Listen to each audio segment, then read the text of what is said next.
this is session 2 of our Draw Steal adventures. In this one, it's been a bit since we recorded this because of course I'm behind.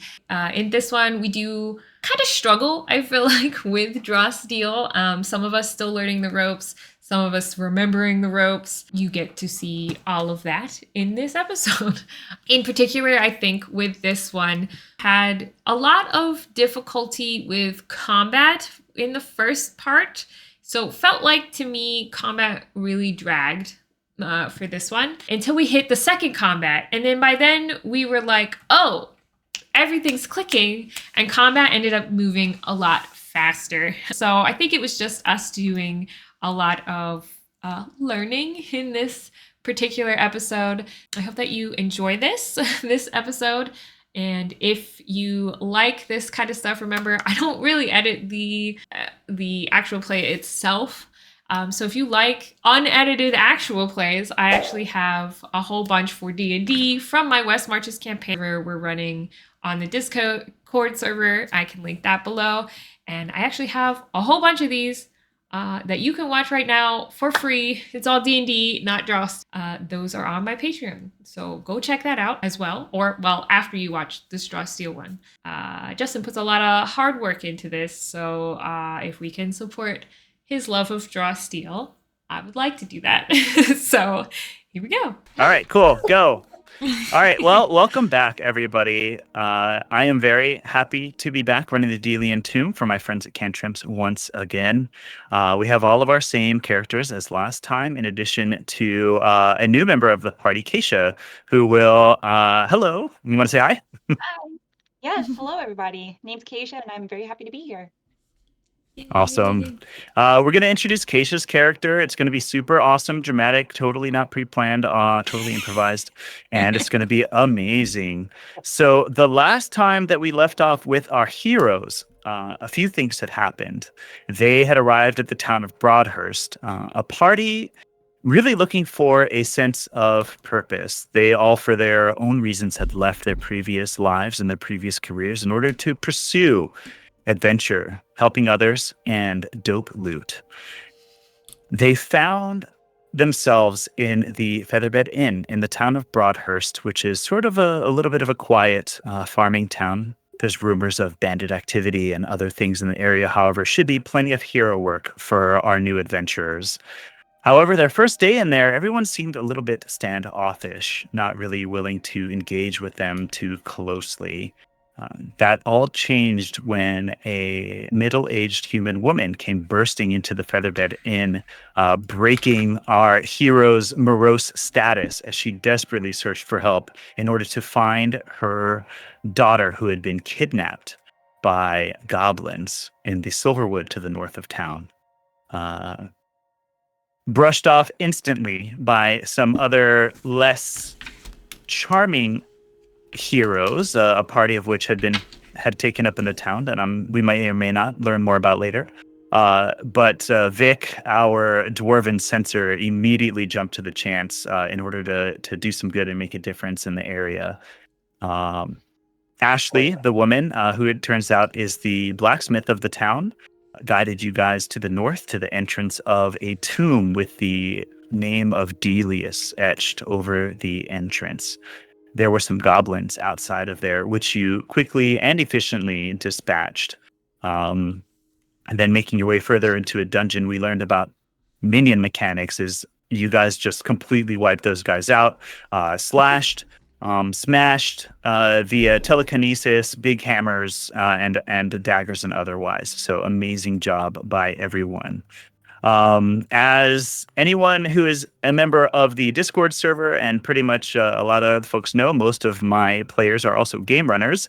I did intend for just, the guys just use the pre-gens, through this first dungeon. No, they got deep into the hero manual. Like, no, I want to play this guy. So, so we have a few folks that made a couple of tweaks.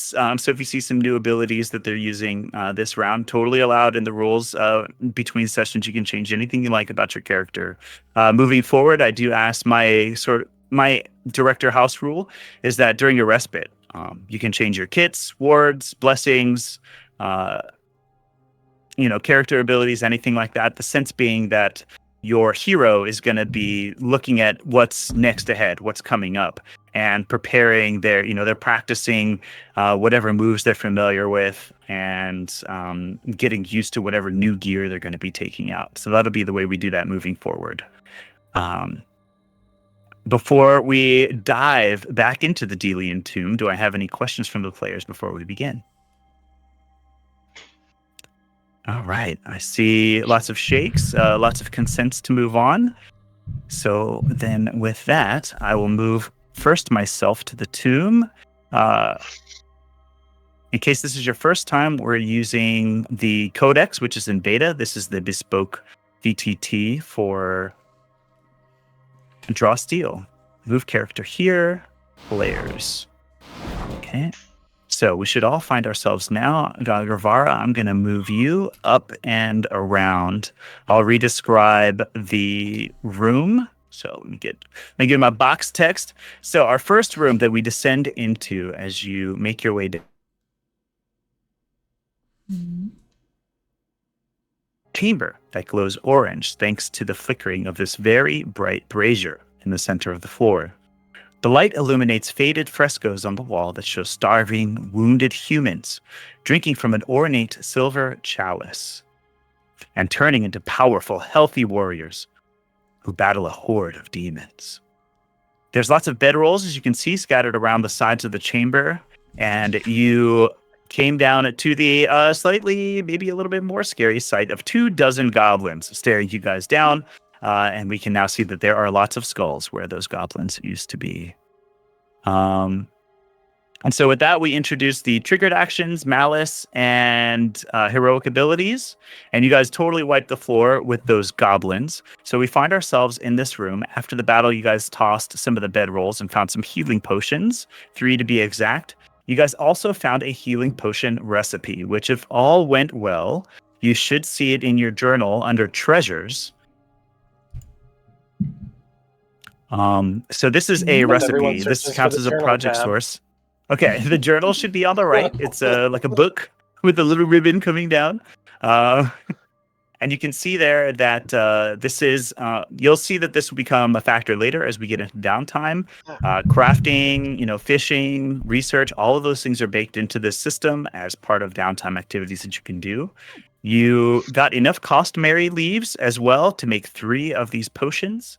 And we can discuss that more as we move forward. All right. So as you guys are observing all of these, I love sour beer, so I'll try not to burn through these too fast. Yeah, just a little nip, just a little. Yeah.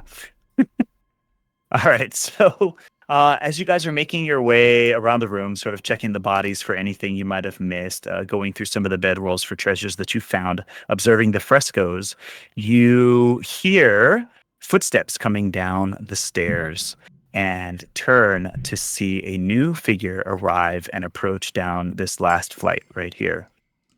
So I would like to kick it over to Keisha to introduce to our audience members your character, what she looks like, and what she does upon entering this chamber. Ooh, yes. So, as you hear these footsteps, they're a little bit slow. They're kind of taking their time. But along these footsteps, you hear a thud on the ground, as if you're hearing like a walking stick hitting the pavement. And before you see any of the figure itself, you see a little bit of a glow of light turning the corner. And as she turns a corner, you see a cloaked figure coming down with what seems to be a lamppost walking down the staircase. She throws off her hood and you see a ashy, tall dwarf with amethyst hair. Oh yeah, if you can move me. Oh, I disappeared. Oh, thank you. Who comes in and approach, and I'm assuming, Justin, that I'm approaching alone, correct? Yes. I take a look around the room, and I take a look at the 4 in front of me who are, taking their time exploring the room, and I say, "You all seem to be the adventurers I'm looking for. I am Gravara." And then, oh shoot, I forgot what I was going to say. Abbot Lorick brought me here through the Silver Woods to meet Ashley. I believe I was told that this is who I was meant to meet. She seemed distraught and isn't getting much help from whom she called the Gilded Hand. I saw no need for further preparation, so I asked the abbot to bring me here straight away. The carnage at the entrance of the tomb proves to me that you're all quite capable, and the carnage around here proves as much as well. I'm sure I can learn much from you. Well, lick my face and call me an ice cream. I think we got a new friend for the gang. What? You Might have a have to list of cut those that- sitting in cut- front of cut you, that don't bit you? out. I don't know. I don't know if I want to Oh give my you a hero God. token for that or take one away. Something you Oh. might not know about elves in the military is that's how we distinguish ourselves from typical high elf society. Is we have all of these colloquialisms that come from our time serving. Oh, Yikes. That's hilarious. amazing. My friend Chris, everybody. This is why we love him. Yeah. Okay, guys. So Gravara has joined you guys. Any amount of role play that you guys would like to do, I would like to invite that at this time. When you are ready as a group, please let me know, and we'll continue further into the dungeon. Back over to you. I think Mira would. Oh. Okay, I think Mira would pull her hood down for a bit because she can't go all assassin on this person who obviously is, here to help. So she'll pull her hood down and be like, "Hi, who are you? What's that? That's like really big. How do you carry that around?" She's like really focused on this lamppost that you're just carrying around all willy-nilly. Gravara doesn't say anything, but takes a lamppost, holds it up in front of her, and do a big swirl around her head, and lays it down and says, "It's no issue." That's cool. She's cool. She'll look at Inavir and be like, "I like her." And then she'll pull her hood back up and she'll like move kind of like to scout ahead. Suddenly very, very serious. It's almost like scary. Inavir's there with he's bandaging up some bruises and cuts on his arms, and he's like moving a little achy and slow after that fight. Well, your presence is most welcome. Hopefully you can stand shoulder to shoulder with Vic, and I can stand behind you and lead from the rear, moving forward. Because recent events told me that I am not meant for the thick of battle. Seeing the injuries on your arms, I see no reason to disagree. And I just kind of turn so I don't show my bandages as much. Ooh, ice cold. Vic is just gonna kind of look at Gravara kind of disbelievingly, like just seeing this figure walk in here carrying a lamppost around as their beat stick. And he just kind of like gruffly, because we are at the end of the day trying to rescue this girl. He just kind of says, "We don't have time for this," and he kind of pushes Yenica and he says, "Let's go," but he makes sure that Yenica ends up on the other side of him so that he's between Yenica and Gravara, just in case. Just in case. And he just that Gravara- Yenica just kind of hears him mumble, like, "Keep an eye on that one."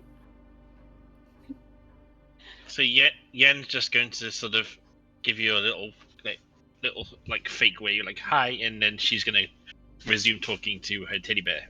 She's like, and she lets Vic steer her away because she's kind of used to him kind of big brothering her right now. So, so she's like, Mr. Buttons, I'm sure she's gonna be very useful. Did you see the size of that light post? It's really big. She can wield it as well as Vic can wield his axe. Or Maul, sorry. I had to remember. Yes, And next time I take a we're carriage definitely- in the dark, she'll be very useful. So So Gravara Anyway. doesn't react too much to these reactions, but seeing that this was not her battle to loot, and she knows that she is here to assist Ashley and this team, she kind of slowly makes her way over to the other end of the room, waiting for the rest of the team to finish up. Alrighty. Okay, very good. If there are no objections, I'll have us begin to move down south into the next area of the dungeon. And if you guys would please, you can sort of move to that threshold and maybe 1 square south of it, however you would like to organize your party. And then as you guys are moving your tokens around, if we could please, we'll focus the camera on Gravara as she makes her way south, determined to help this new group and make a new path through the world. She thinks back to what set her on this new path from her previous life, and the camera will fade and reopen the lens to a point in her past. Back over to you, Keisha. So in this moment in her past, you're seeing her sitting towards the edge of that same forest and that city at which she was told to allegedly protect from. She's staring at a letter, the contents of which she does not read out loud, but stares at it quite intently. A mix of confusion looked upon her face. She thinks back to the only words that are going through her mind as she's going through this letter is the words that her team had told her previously when she was set across to be a warden. Protect against that which crosses the light. She thinks about that. She looks at the contents of the letter. Her eyebrows furrow and her eyes was suddenly lit with a sense of resolve. And without breaking what she believes her task to be, in a sense of whimsical act of rebellion, she started on her journey, heading towards the town, ripping up one of the light posts along the way and taking that along with her. Because at that point, she's still protecting that which crosses the light. Excellent. Love it. So we fade the camera as we see Gravara with her new implement walking. So we're sort of looking at her back as she walks out into the wood from her town, and the camera will fade back to black. And then we come back in, and she has immediately taken the lead for this new group. You see that the passageway to the south opens up to your left as you make your way down. And I have some dope box text here to read for everybody for the fresco hall. Frescoes on the wall of this narrow hall show a fallen knight and a large silver chalice being carried by a procession of warriors into a tomb carved with the name Delius atop its entrance. The head of a goblin lies on the floor next to the presumably matching corpse. Proceed as you see fit, heroes. Wait! Don't go! This seems very sus! Is it a fresh corpse or is it how fresh is it? Can we tell? No check required. It is not like from today. Maybe yesterday. Around that time frame. The body is cold if you go up to and examine it. Can you... Vic just kind of walks... Oh, go ahead, Chris. Can you describe the scene again real quick with the frescoes on the walls? That's in this hallway that we're in, or is that in the previous? Yes. No, that is in this hallway. On the left and right, there are more frescoes. So if you recall, the frescoes in the previous one showed these humans just getting Captain America into these buff heroes.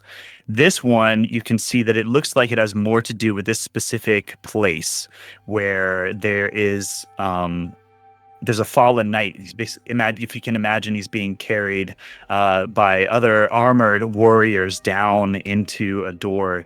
If you remember the scene of you guys going down into the tomb, this is depicting that, but in one of those Egyptian from the side sort of perspectives, and it goes the same down both sides of the wall. Yeah, I'm carrying it like this. Gotcha. Okay, very cool. I'd probably be studying this just to see if it lends us some tactical advantage. Like, I see everyone looking at the dead body. It's like, yeah, I've seen dead bodies before. I'm curious about the lore, the place that we're in. So that's probably where my attention will be focused. But thank you for that.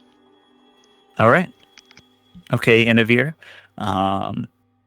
Anybody else want to go first on what they want their hero to be doing? Vic is gonna stop and kind of look at it long enough to get the info you've given us. Like it's cold. It obviously didn't die 20 minutes ago. But then as he gets close, he just kind of taps the head, like the helmet or whatever, with his boot. Just enough to kind of rock it a little bit, not like I'm kicking it across the hall. And he just makes some, bad joke about really enjoying how they redecorated the place. And he turns and smiles, looking for approval from his joke before, stepping on past the corpse. Oh, jeez. I think Mira would throw a rock down the hallway. I don't know, like a pebble or something. Something that's hefty, but and not one of her weapons, and just chuck it. Okay. To see if it can land on any loose tile or something.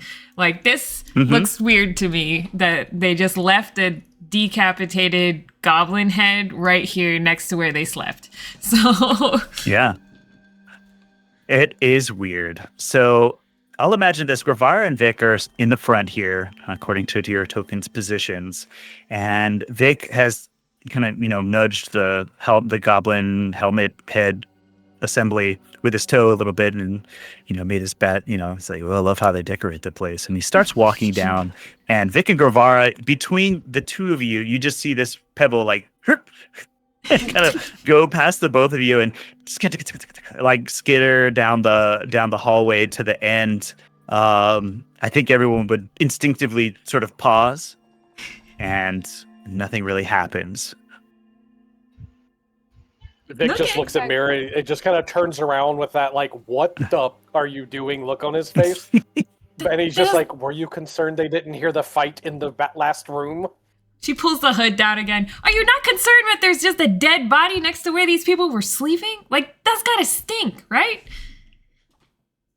Concerned, it's one less thing for me to fight. All right, well, you go first, and if you get decapitated, I'll be back here to sew your head back on. I would like to point out the potential for traps that decapitate people. After she says that. That's why the tactician. That's why he's leading. Yeah. From the rear. Yen, All right. Yeah. Yen's she's just gonna reiterate the suggestion. She wants just to see if the head is being clearly decapitated. Was it ripped off? Was it signs of other damage? Or was it like a clean beheading? So she wants to investigate exactly how the head was removed from the body. Yeah, so Yenica moves forward in order to do that. I do want to check in with Gravara. You look like you've got something to say. Go ahead. Oh, yes. While, after she sees the pebble go in between Vic and herself, it does prove a really good point.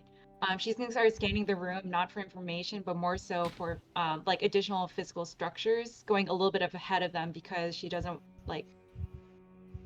she thinks that she can probably take it. But she's going, just past beyond the body and trying to look out to see if there's anything that looks like it could move or potentially be a trap.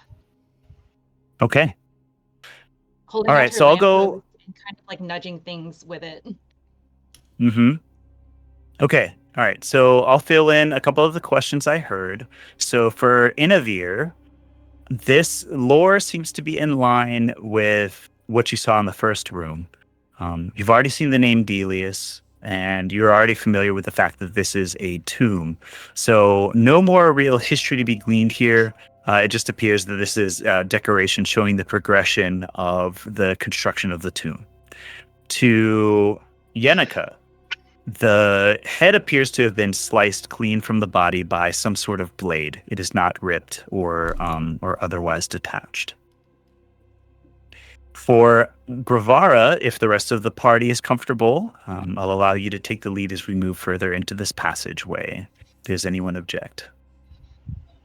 Vic will just be parallel with Gravara.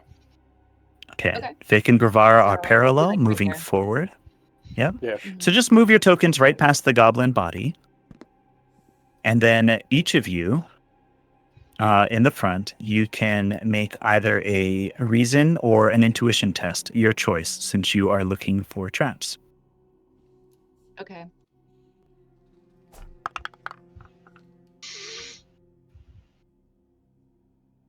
Ooh, very good. Okay, so I have Where did you guys Gravara put those and then tokens? Vic, please. So Vic, just click on Yeah. your token, and There it then is. you can go over. Yep, there you go. Okay. All right. Interesting. We have a tier 2 and we have a tier 1. So By our you powers decided to, combined. yes. So as you guys proceed forward, Bravara, you see that there is a pressure plate, and you notice a slit in the wall about 30 inches above the floor. And just as you notice this, you turn to your new companion, Vic, right as he places his foot on that pressure plate. Vic, please, Vic and Gravara, please give me agility tests. May I first ask, is this trap that we have triggered, does it fall into the mundane trap category? Yes. There's tiers. Great. Then I'm going to use my gum up the works ability, and you're just going to see that blade come whipping out of the hull, and you'll see my hand while I'm staring at Gravara. You'll just see my hand whip up and pinch the blade like I knew it was coming, and I'll just smile at her. What ability is that? Read that for me. Gum up the works. A mundane trap activates within 3 squares. You can move up to 3 squares towards the trap. If this movement brings you adjacent to any of the trap's mechanisms, you can jam the trap, preventing it from activating. As long as you stay adjacent to the mechanism, the trap can't go off unless an attempt to disarm it fails. Well, that's really cool. This is tickling my soul right now to be on the other side of this. Yeah, right. I'm real happy for you guys. No, that is amazing. So yeah, that happens just so like your instincts just kick in, and just as you described it happens. Gravara, I'll give you a chance to react there since this is happening literally right next to you. So she doesn't have, she will obviously not step on the pressure plate right in front of her, but doesn't have anything that she can do. But she will look over, see that happen, and give a slow acknowledging nod, like nice. Nice. He got the nice. All right, so it As she sounds says like that, based though, on she'll that start to... Well, before we go any farther, she would see that, because I mean, the way the ability works, she'd start to see the sweat running down his head because he's holding this thing back under spring pressure, whatever pressure's trying to push it, and then he's just gonna kind of look at the rest of the party and be like, "Somebody want to get this thing?" As he's struggling to continue holding the blade back. Because somebody has to disarm the trap, or I can't get away from it. I mean, if I move away, it goes off. Yeah. Yep. Okay, so what? All right, so what is it that she's seeing then? Like that I could probably alleviate this. So the whole group now has a moment to jump in and try and relieve Vic from having to hold this trap back by pure gumption. So are you in the situation where if you let go of this, it will like cleave through and still hit you, or will you like get out of the way? It will go off. Like I don't think I really have any way of dodging it, so it'll finish going off. Would this be a thing for Can me? I move forward and try to like disarm this trap? Sorry, go ahead, Mira. Well, I mean, I can pick locks and pockets, but I don't know if that applies to traps. There is a skill, I think it's called sabotage, that would be the most applicable skill for this test. What is a trap? Which it just so happens I'm skilled in. Mechanism. I mean, Vic, you can absolutely try and grab something off your belt, or wiggle a stone or like a piece of that armor over with your toe and try and disarm it as well. Yeah. Wait, so why don't I get 2 volunteers? Go ahead. Are you saying that the moment that he takes his foot off of the thing, it's going to continue? Yeah, so that's what it sounds like. That's what Adam said, and I agree. I think it sounds like basically he just had this supernatural knowledge that this was going to happen. He like just like got his hand up, and so right now he's like got his gauntleted hand like holding this thing from finishing its spring trigger action. Yeah, I managed to get it before I got too much momentum. That's about it. So would it make sense in that then, until Mira is able to get here, for me to place my weapon down onto the pressure plate to give you a moment to move without me getting there as well? I'll say that what that will do is it will give Mira a edge on her test to disarm the trap, because you're sort of like holding the pressure plate in order to give her a gap to do whatever it is she wants to do. Okay, then I will do that then. Okay. Yen, Alrighty, Mira. So Yen's wait, just what? going to suggest if you just drop to the floor, wouldn't it just go over your heads? Well, If then you can that's get when we into do the a- agility test. Unless, I don't know if there's, a But GM Mira, ruling there. yeah, Mira might better disarm it I before you worry don't. about that. But I don't have the Yeah. sabotage skill though. So if somebody has that, I think otherwise only it's Vic does. yeah. Otherwise it's just whatever the director says. Whatever skill, maybe. I do have another question for the director. So, because I can use Hoarfrost, it's basically in a magic ice attack. Can it be used in more mundane uses, like to freeze a trigger? Yeah, I would say so. But in this case, the trigger has already triggered. Oh, right, so you have to the thing. Okay, gotcha. Yeah, it's already activated. We are running out of time for poor Vic. So, Yeah. Mira, please make an agility test to try and disarm this trap. You can add an edge because of Gravara's help. Okay. Hey. Tier 3. Amazing. So, Vic's hand snaps up, grabs the blade. You guys have a little bit of like a back and forth, like, oh my god, no, this, that, like just all of that conversation that happens really fast. Bravara moves up, grabs her lamppost, boom, holds the pressure plate down. Mira scrambles up, does like a dope superhero slide, grabs out the perfect implement from her belt, shoves it in, and locks the pressure plate in the down position. Vic, that'll give you a chance to basically let go of the trap, let it resume the rest of its course. And after you do so, you kind of like duck underneath it. There's a dope slow motion shot of you releasing it, and like the light goes along the edge of the blade as you, when it goes like over your head, and it like you can see the back of the blade like sticking out from the wall where the trap has now been jammed and will not reset. Mira just like mutter What is under her Kung breath. Fu, and why do I think I know it? I told you there was a trap, and keep walking. I will also point out the other trap that I almost stepped on to make sure that people are aware of that too. Oh no, that's all the same trap. The pressure plate okay, triggered never the blade out of the slit in the wall. Yep, same trap. Alrighty. Okay, so everyone takes a little bit of a breath at that point. Let me double check something here. Are there any more Excellent. slits So in the excellent walls? job. No, there are not. Or the ceilings, or the floors, any suspicious little arrow holes anywhere that we should be. So you guys, Boulder at the other end of the corridor. Right? yeah. That So- would roll towards us. No way, That's so cliched. All right. I'm going to go one by one. I just want to check in with Inavir. Haven't heard from you for a little bit. Any input you want? No, I'm good. Sorry, I was dealing with a ant problem that came through my front door, so I was glad that the party was able to handle all of this. I have some ideas of what I could have done, and I say these like 20/20 hindsight after the fact. But that's about all I offer. Alrighty. Okay, team. Great job. I'm going to move you guys a little bit forward because the pressure plate actually occupies these spaces down here.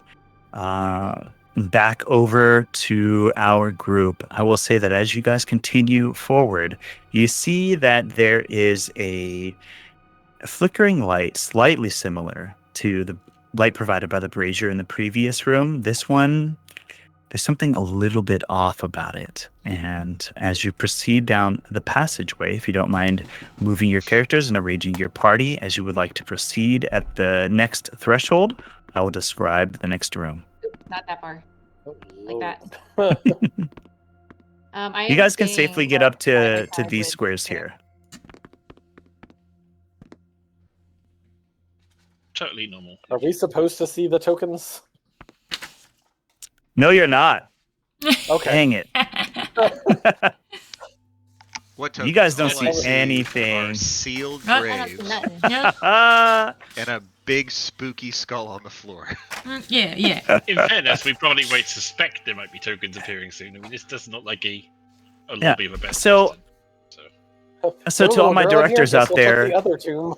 yeah, no. So guys, to my directors out there in the audience, if you're gonna run your players through the Codex, what you can do is to hide the tokens. Is you'll just highlight all of them, go ahead and right click, and make that invisible to players. Because if you don't do that, what I demonstrated to you today was that if you don't do that, your players will be able to see those tokens as they explore the dungeon. So thanks, Like on a Adam, hero as point, if I scripted. sold that one, right? No, you know what? I feel like knowing it's reward enough for you. Oh man. Okay, dope. I am the best director, just so you guys know. All right. You're my favorite draw steel director, so. Oh, thanks, buddy. Yeah, such kind words. I've never All had right. a better draw still director. No, my goodness. Okay. So there's dope art that is included in the adventure that you can see in the chat there. That's what this chamber looks like. You can see there's a statue and this burning sigil in the center of the floor. I will now read the box text. A painted red skull glows on the ground, throbbing with an angry light. A dozen stone coffins lie tucked against the east and west walls of this room. To the north, a statue of a proud human warrior holding a spear is built against the wall. To the side of it, an inscription reads, "Once this fails, all battle is lost." A sinister, muffled chanting comes from the wall behind the statue. Wait, Over to once you. this fails, what? Sorry. Once this fails, the battle is lost.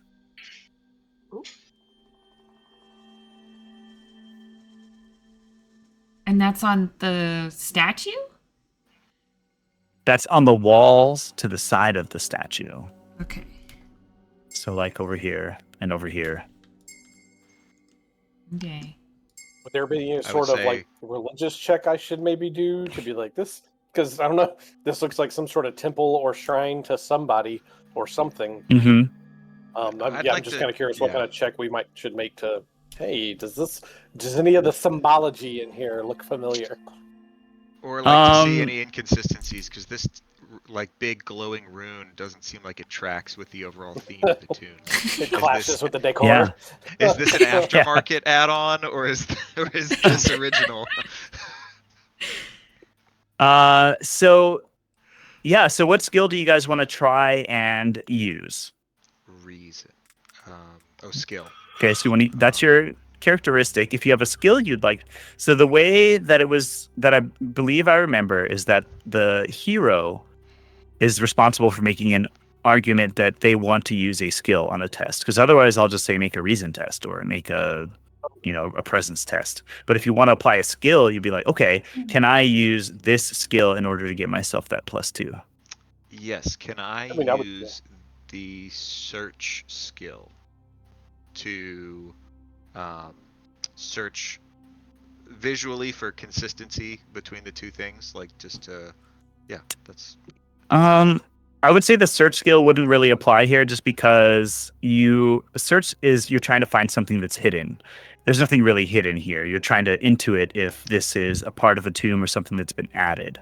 So That's true. See, I wanted please to make a religion check because it looks like, Yeah. to me as a person looking at the map, this just kind of looks like some sort of religious shrine or somebody like, I don't know, shrine or temple to somebody. Yeah, Okay. I might use search to look for, like a secret door handle behind that statue, but yeah, that's probably all I can. Oh yeah, if that's what you're looking for, then that would absolutely be a search skill. Okay. So Inavir, why don't you move yourself a little bit into the room, and everyone, you can start moving yourselves into the room. So, Justin, question. Vic, yes sir.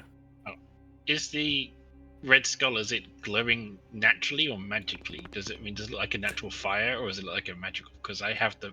No, I it think is it's it is magic It is definitely a supernatural type of flame. So Inavir, let's hold off on your search real quick. Paul, I'm gonna get immediately back to you. I just want to get Vic's religion check done. So please make a reason test, and you can add your religion skill. All right. Skill. Okay, so I would do reason, and then I would just check the skilled box. Mm-hmm. Yep. Okay. All right. Cool. Visible to everyone. Roll dice. Yeesh. Whoa! Wow. Tier 3, nice. Very tasty. Right. Like a 1 instead All right. of a 10 at first. That's a crit, isn't it? Does that do anything special? Crits are only on power rolls, like in combat. But like during a montage test or like a skill test, a 19 or a 20 is always a. Oh wait, actually, yeah, it is a 19 on the die. So this is a success with a reward.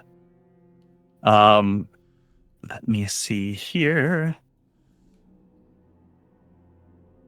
So, Vic, because of this roll, you know that this sigil it's definitely been added after the tomb, right? This has been added recently and it has to be maintained. It is a sigil that can animate dead bodies. And you rolled so high that you instinctively know how to disrupt the sigil to disrupt that ability. And that will come in. Go ahead. I said, "Ooh, I like that." Yeah. All right. So give me one moment. I'm going to kick back to Yenica. So Yenica, I told you this is a non-natural flame. What is it you wanted to do?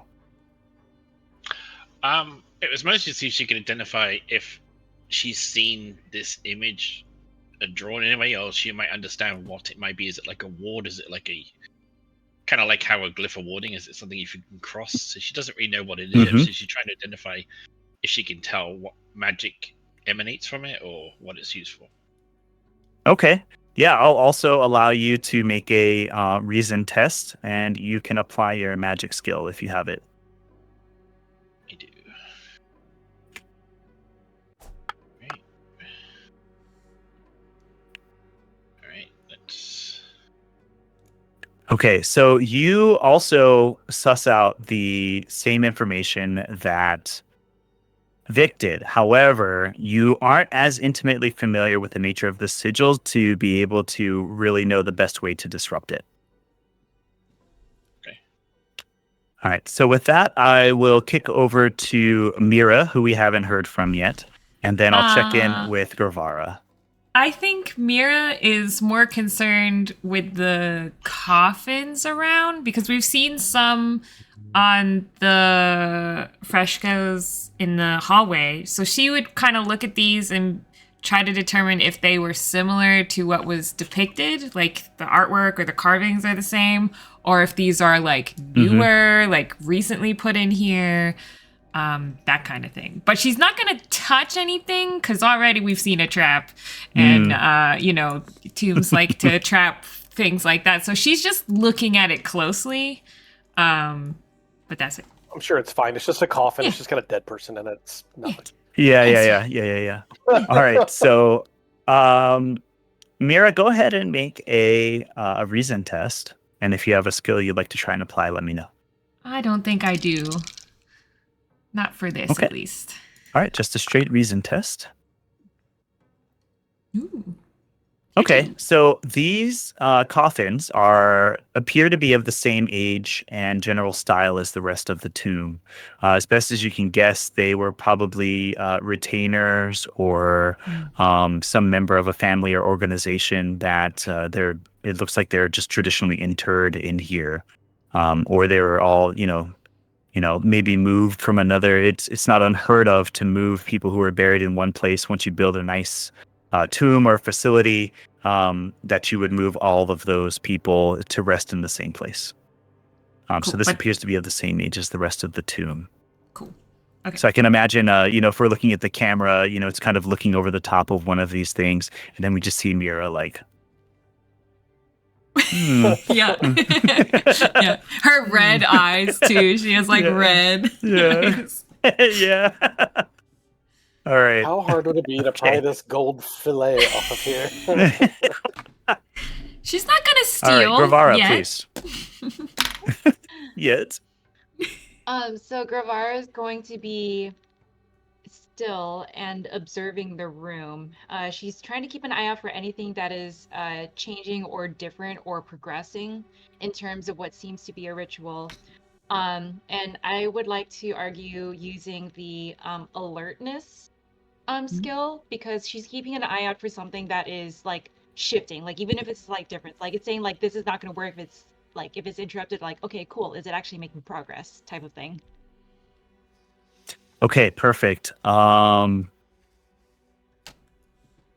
Yeah, make a intuition test, and you can apply your alertness skill.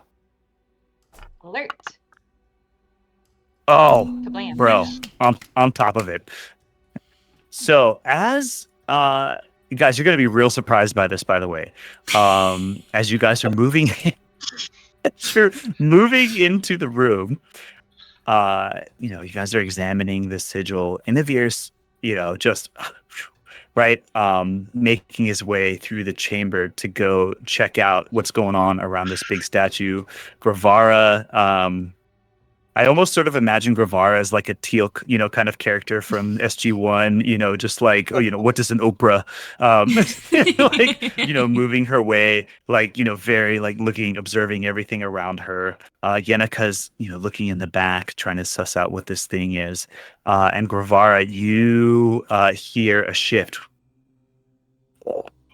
as movement comes from inside of these coffins, and they all in like sequence like come off, and you're able to shout a warning to your fellow adventurers, and because of that, I'm going to have you guys automatically win initiative as we draw steel. Make visible to players, draw steel. Whoa, tokens. Yeah, there's oh my god, guys, Oh my like God. what? There's I am bad guys super here. Oh, nervous about dude. this fight. Yeah. All I right, had no idea what's coming. guys. You're just my favorite Cantrips Draw Steel group, like just by far, like bar none. Yeah, we already used those jokes. You don't get to throw them back on us. Oh, Yeah, come no. on, man, just a little one. I get So, one. All right, one time- minus one hero One. token. One time use only, okay? One time use only. That's fair. That's fair. I feel like I should have All right, disrupted this ritual faster. Okay, so yeah, Edvic, at the top of your turn, don't let me forget. Something's going to happen, and it's going to be good for you, so don't let me forget. All right, so over to our heroes. Who is going to go first? You guys see as all of these undead bodies, like ancient dust just scatters off of them as they all come up. You see some skeletons, some like hunched over, like like they almost look like jerkied, like bodies, like they have these long tongues coming out. And then there's just straight like slow zombies, two of them that come out. So back over to heroes. Sorry about that. Go ahead. Yeah, you mentioned that like I recognize this ritual as something to reanimate the dead, and I knew how to disrupt it. What do I know as far as disrupting it? Can I just like kick the ink, like disrupt the line, or what's disrupting it look like? I will tell you at the beginning of your turn. Isn't it the beginning of our turn? No, your turn. Vic's turn. Okay, well, We I haven't mean, decided who's going I'm trying to first. decide if I was going to go first based on what I already know. Okay. Yes, you will be able to. Let me see what it says here. The reason Yes, I'm asking is I'm trying to it's- figure out if it's something I need to shout out and communicate to the group because it's going to be a cooperative thing. Like, oh, we need to grab hands and chant "Kumbaya." Just go first. Or do I just break something? Just go first. Okay. All right. No, Yeah, that makes sense.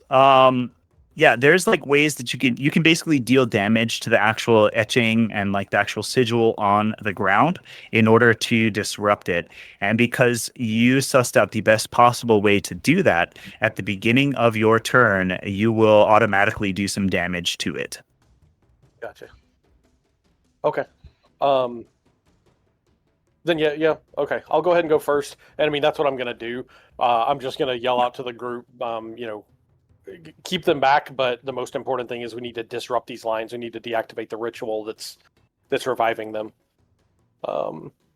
And yeah, I'll tell them how to damage it. Hit it, scratch it, kick it, rub it out, something. Alrighty, over to you. Go ahead and click your cross swords over your token, and it is your turn, sir. Yeah, I forgot I had to click that. See, I mean, do I just use my regular attacks then to? So yeah, you can attack the sigil, and you can use any of your abilities against it. It just says that it just says it has X stamina, and so if you want to attack it, you can do so. Okay. And you find like a particularly weak spot in it, and you kick it, and you do 2 damage to it. 10 damage to it. Okay. Oh well, then yeah. I mean, that's what I'm using my action for. Is just whatever that is. Okay. Pain for pain doesn't exactly make sense. So yeah, and that was free as part of your tier 3 test. So you still have everything else available to you. Okay. Then yeah, I'm still just hitting it. Dismiss triggers. There we go. I'm still just hitting it. I guess I'll do the melee free strike, but there's nothing for me to target, so I can't actually trigger my actions. Okay, that's fine. You can't actually trigger it. Yeah, well, like then in that case, all right. Well, then let's just do. We'll do it manually. Just make a might test, because that's basically what your power roll is. This will be a might power roll, and we got a 16, which is a tier 2. And then how much damage does that do? 2, so yeah, that's 18. I have a +2 to might, so it'd be 18. That was just a flat power roll. Oh, you just did a custom roll. Yeah, you could have just clicked might, but that's all right. So tier 3 for your melee free strike, that does 13 big boy damage. Okay, so you kick this with your foot, disrupt some of it, and you see some of it sort of like dissipate. The flames start to slow down in that area where you disrupted it. You take your maul and you scrape it against the ground, disrupting even more of the sigil as you use your attack in order to disrupt it. Sweet. Anything else for you, sir? Let's see. Yeah, because I'm just going to stay here, so I don't have any triggers or main actions that I'm going to be using to do anything else. All I would have is my maneuver. I'm not going to do that. I will place a judgment on this guy just to have it out there. Okay, very good. Not teleport. Because at least I've got that. All right. That'll be my turn. Okay, excellent. Go ahead and click end turn to let us know that you are done. And now it is the bad guy's turn. So it's you not. see these... Actually, hesitation is weakness. I don't want to be next to this dude. Why do I forget? Every time I forget. Okay, so first I get some insight. Oh, that's nice. A 2. I don't want to be next to this guy. So I'm going to use my... Oh, I can do this. Oh, no, wait. That changes things now that I have...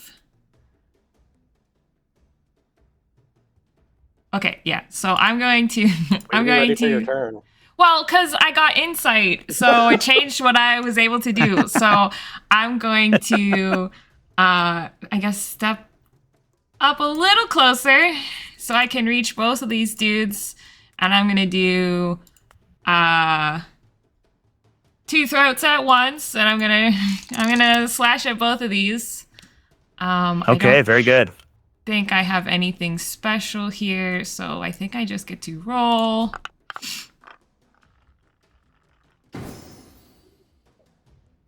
Okay.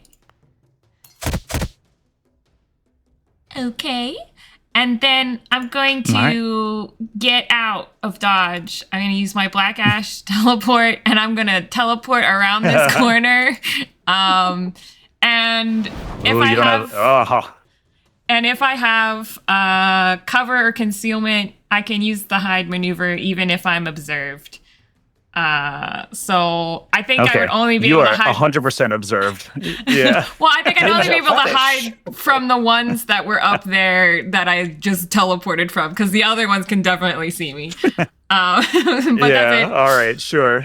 Um, All right. So you see, Mira just immediately react. Like it happens basically simultaneously as Vic's turn. She just like slashes like across, nails both of these guys across their throats. You see one of them, like the zombie, like his head just kind of, and but he still like keeps like coming towards you. But they both take some pretty gnarly damage, and then you just see her form disappears. The black ashes fall down, and then Yenica, you hear right behind you as she pops up right there, like crouched and totally hiding unseen. Yeah, totally. Finally, it's my turn. Sorry. And so you see these. No, it's fine. I literally always forget. It's every single time. I'm always so mad. So you see these. You see these two ghouls in the very northernmost ones, the ones that look like human or whatever they were, jerky.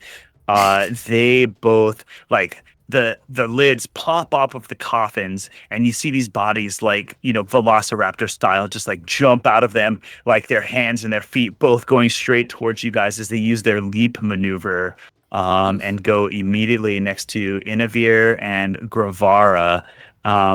They're supposed to take their turns one at a time, but they're going to do the exact same thing for their first move. So it says here, leap. The ghoul jumps up to 3 squares. If they land on a size 1 enemy, that enemy is knocked prone, and the ghoul can make a free strike against them. So they both land on top of you. Inavir and Gravara, you both go prone. So we'll do a little bit of practice giving yourselves conditions. Gravara, if you go to look at your character table, under where you see there's like under your Berserker Growing Ferocity, keep going down, you see that plus.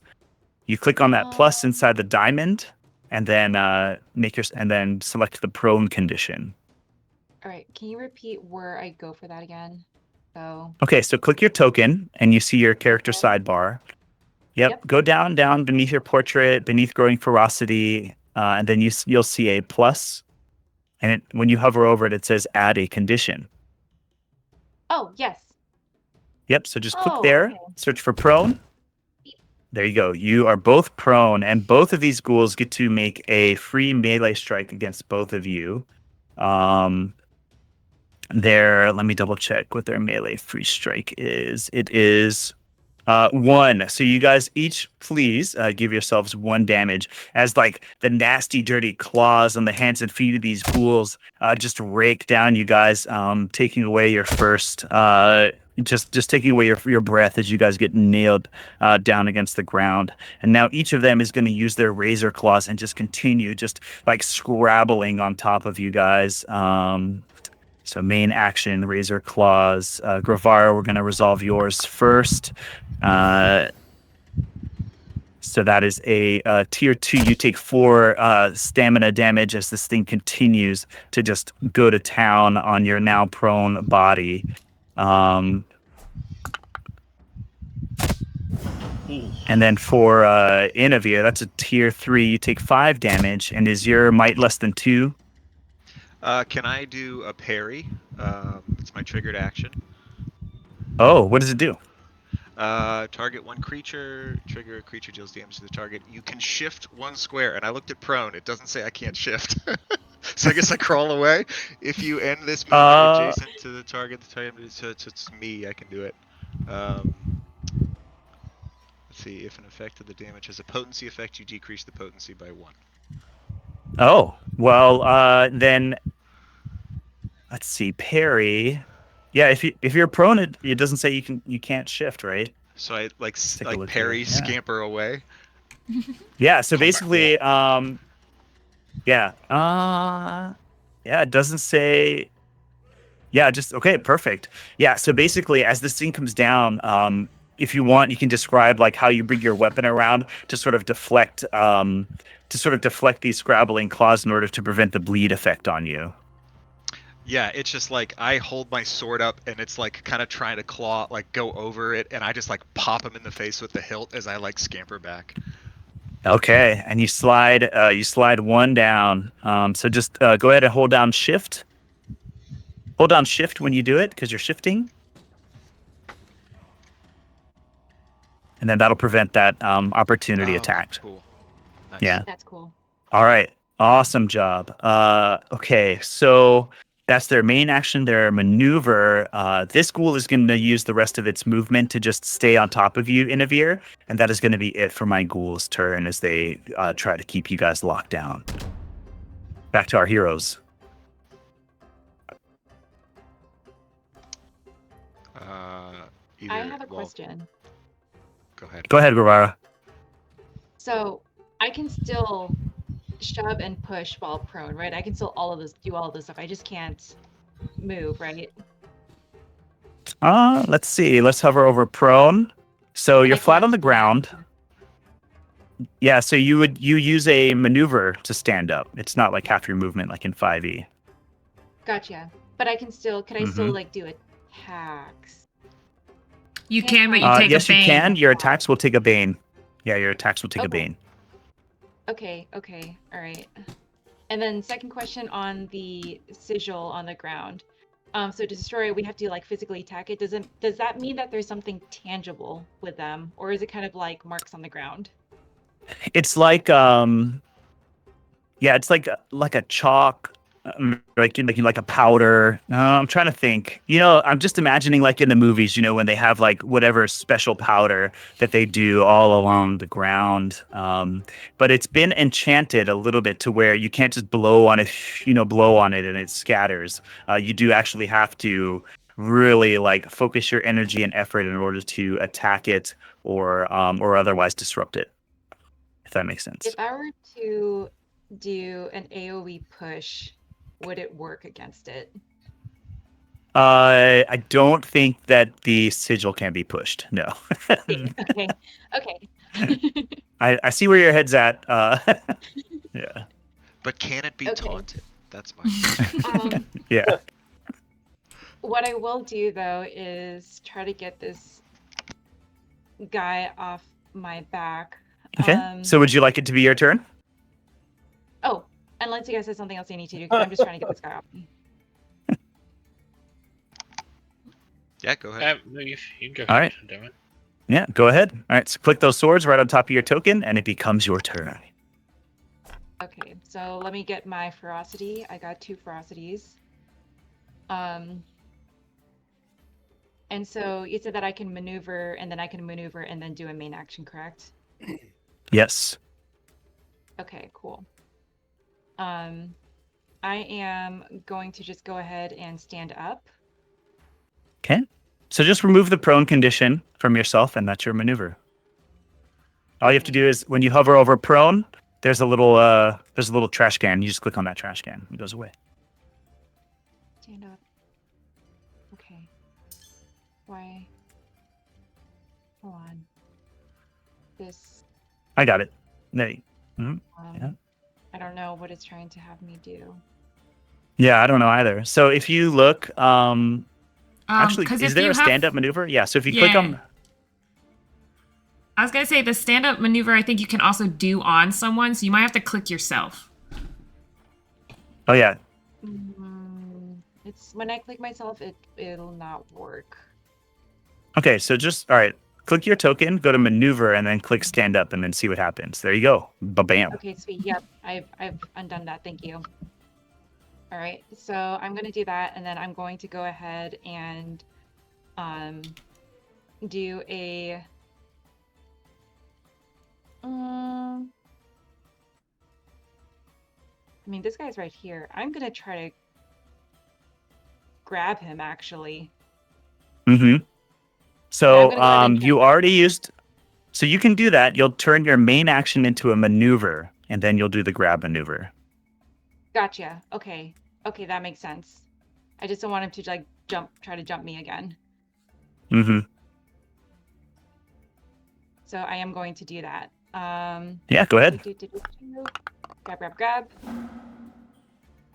No effect. Unfortunately, Okay. so as you're standing up, you try and reach out with your free hand, not holding onto your lamppost, and grab this thing around its throat. But as you grab it, like the flesh is just so old and like artificially like kept together that it just slides out in your hand, and your hand just slides right off the throat, where normally you wouldn't be able to grow it, and you just see like the raw, sort of like jerky musculature underneath.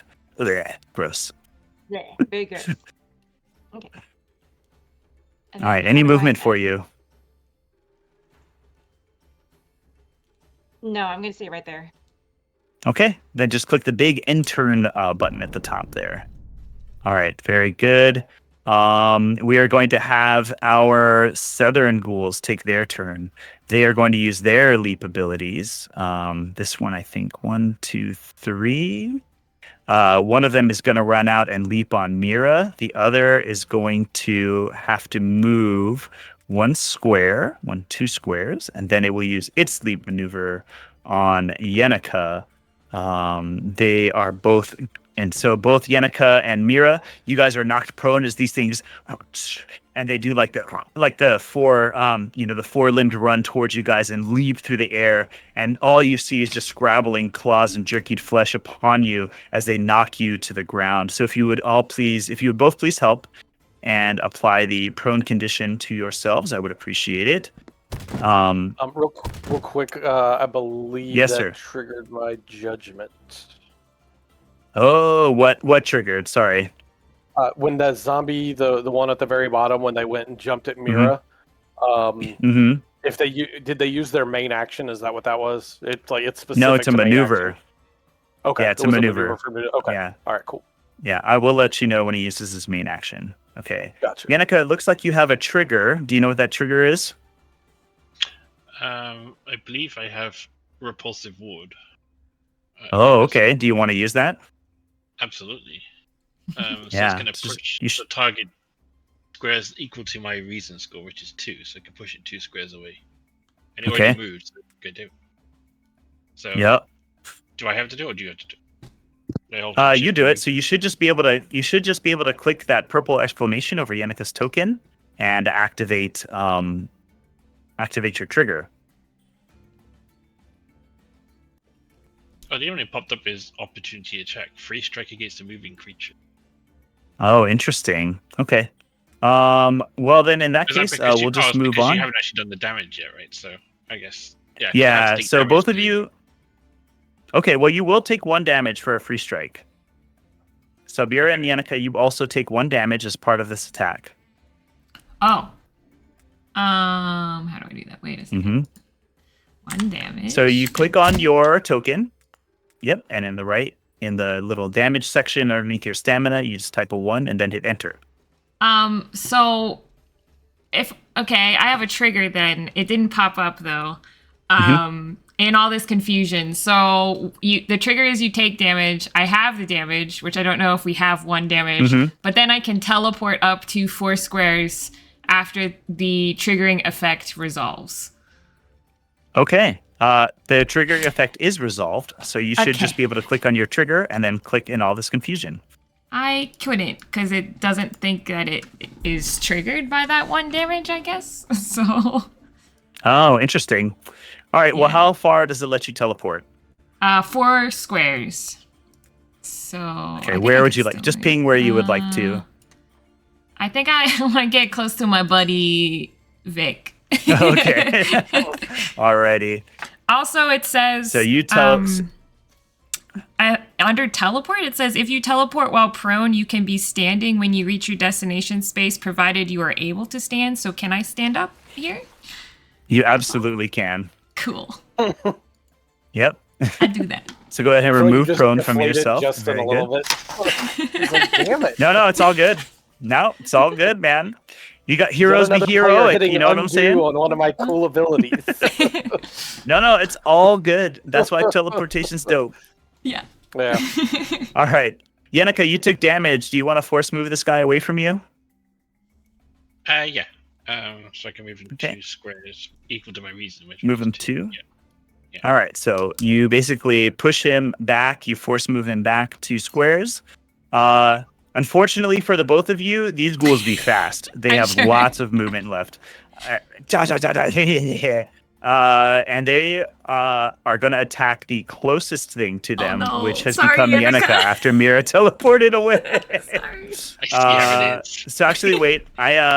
Let me do this. I'm going to do this fair though, right? Because they do have to take their turn one at a time. So the startled ghoul is going to go jump down, and he like that is, and like he's like on top of you, right? And all of a sudden, like you just see him sort of like fall the rest of the way to the ground where he used to be, and then he like and like his long tongue like flowing out behind him, and he's going to use his Razor Claws ability against Yannicka. Here we go. This is a main action for your judged boy here.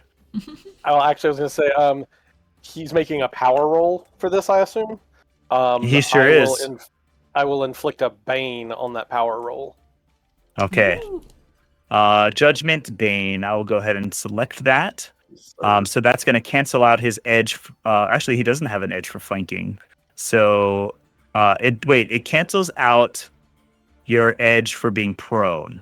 So we'll go with 1 edge, 1 Bane, all squared away. No modification, and we'll roll our dice. And then he takes 4 damage for it.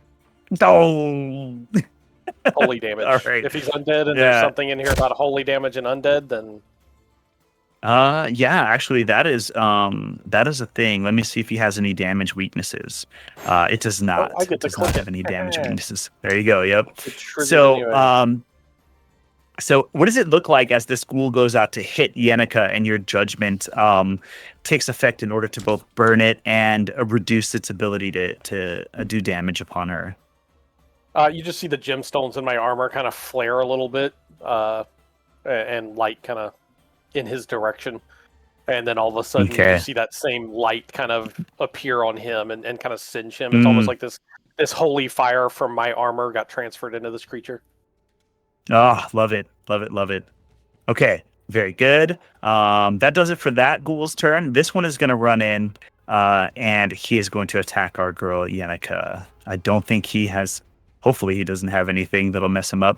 He does get a double edge on this because he is both flanking, and Yannicka, you are prone. So we're going to roll dice here. Oh, that is I rolled hot garbage. So you take 4 damage as this thing just scrabbling on you. And so as you look up, you just see these 2 like jerky faces just looking down on you. One of them just like as it attacks you, like this glow effect, and it kind of like gets its head jerked to the side. The other one is on top of you, just scrabbling away, and that does it for their turn. Back to our heroes. I'm also going to use my reaction, I guess. My life for yours ability to let Yannicka stand. Oh. I stand too. Oh, thank you. Yep. Yeah, you stand up on her. Oh, that's when she took damage? Okay. Yeah, I can, as part of my life for yours, instead of like burning a recovery for hit points, I can just allow you to stand up. I have a question. I think it does both. Yeah, actually, I think it does do both, because, you got hit points back too. So. So you would have to spend 1 wrath in order to get that. Yeah. Yep, I did. So all you have to do is... Okay, perfect. Already. All right, great. So Yannicka, you can take the prone condition off of yourself. Break Mira.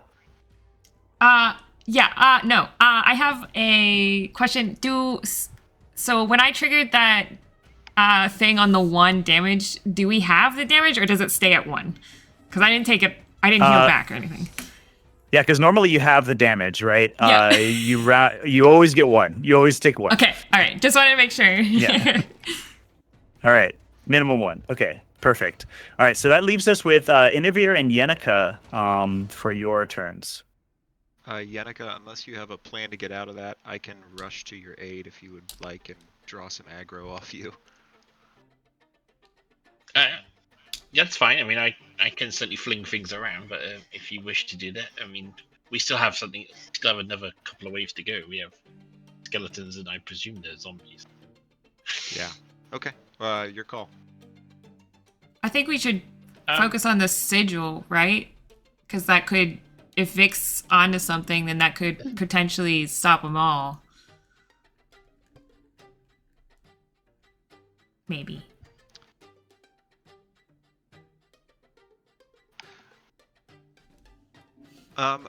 Yeah. Okay. Well, then I think I have something I could do. I'll go.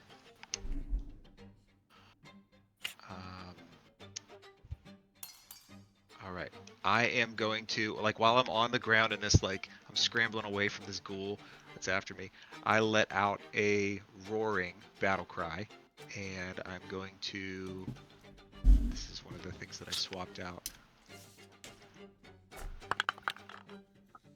Oh, that's not good. Well, at least everybody, all three of you guys that I target get one surge. Oh, that's awesome.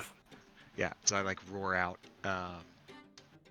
And I'm going to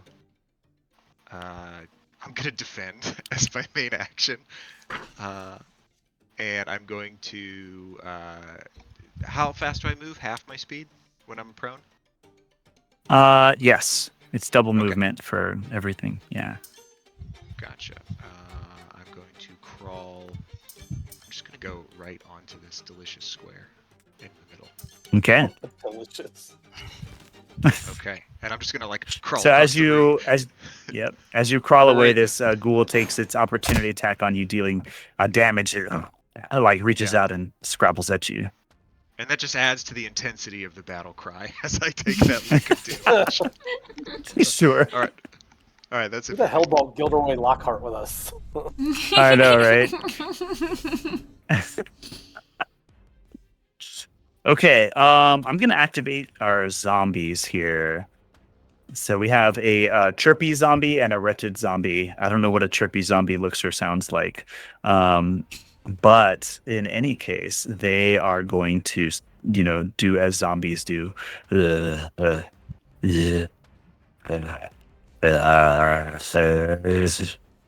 I'm gonna spend 3 malice. Why? Yes, because I can. Yeah. Maneuver. Is it in here? Oh no, it's not Okay, so I'm gonna use this ability called zombie dust. The zombie gets out, makes its way over to you guys, and just falls down on the ground and sprays undead powder all over you guys. Ew. I'm gonna make a power roll here. Yeah, it's not under here for maneuver, and this is costing me 3 malice. So if any guys gain resources when I spend malice, this is your chance here. I'm just gonna do a power roll. This is gonna be a 8, 9, 10 plus 2 is 12. So each of you two take 3 corruption damage. That's Vic and Mira, because you guys are within 2 squares, and actually I think Yenica is also within 2 squares. Ruler. Yes, Yenica, you are also within 2 squares. You also take 3 corruption damage. And if any of you have a might less than 1, you are weakened. And that is a save ends condition. Question. I have corruption ma'am. damage immunity 3, so I take nothing? You take 0 damage. But do I still take the weakness thing? Yes, you will still take the weakness. Me over here definitely not All right. looking at my character sheet, wondering if I've got any immunities written somewhere. What? All right, excellent. Okay, and then this zombie is gonna move. Actually, that's its maneuver. Oh, he can't stand up now. Oh, I'm an idiot. Target who? Oh no. Oh no. Yeah, let's see. My zombie dust mouse so it can stand after using it. Oh, it just stands back up. Okay. So yeah, it's gonna stand back up using its main action, and that is it. The wretched zombie. One more. It also falls down. I'm gonna spend 3 more malice. And let's see here. So I will make An opportunity? no, because it is still right next to you. Oh, you're right. Okay. Yes. Yeah, it's still adjacent to you. Oh, this is a much better roll. So that's going to be an 18 For Gravara and Inavir, you take 4 corruption damage, and if your might is less than 2, you are dazed. Save ends. My might Do I get is any 2. benefit from my So you are not affected, Gravara. Okay. What'd you say, Inavir? Do I get any benefit from me having defend? Because it's with the prone, it would just be a bane. I don't know if that matters. What? So with your defend, I believe, is power rolls against you, right? Just as attacks against. Let's look at defend. Suffer a double bane. It just says attacks. Okay. This does not have the attack keyword. It is an area okay. effect. Gotcha. Yep. You said 4? Alrighty. Yes. 4 corruption damage, and is your might 2? It is 2. Okay, so you are not dazed. Gotcha. Alrighty, and then it's going to use its main action to stand back up, so it is not prone, and that is it for their turn. Over to our last hero, Yenica. All right.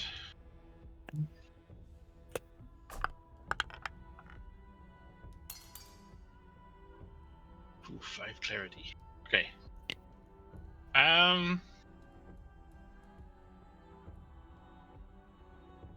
I would like. Can I use my heroic ability? Yeah. Flashback. Okay. So I'm gonna just use the flashback ability, using my mind speech to Vic and kind of just encourage him because she senses, because she had a decent roll on the ritual and she saw what Vic was doing. She understood that he's on the same wavelength. So she's gonna encourage him to repeat the same maneuver he just did this turn for free, which is pretty much what flashback does. So you basically get to use the same ability used again. Oh. Using the flashback Do ability. you have to hit buttons and like target me with it or something? Yeah, here you go. There we go. Yeah, that wouldn't be any good. So yeah. Well, yeah, I forgot. There's nothing for me to trigger. Yeah, Okay, so so whatever have to hit ability the that you signal. used already today, you can use it again. Yeah. Yeah. Well, no, I just mean there's nothing for me to target. I'm gonna have to do the power roll with the ability again. Oh, okay. So it would have been a 14 for my power roll. Okay. Or no, And then just what a- was your ability that you oh, used it's again? higher. Is this a free strike? Yeah. Yeah. And what is your target? The sigil. The sigil. All right. Very good. Yeah. So 14. Yeah, I'm trying to How break much that thing damage does down that do? if I had not closed it. 7 damage. Yeah. 7 damage. Okay. So you do Yeah. 7 more damage, bringing us to a total of 20 damage to the sigil.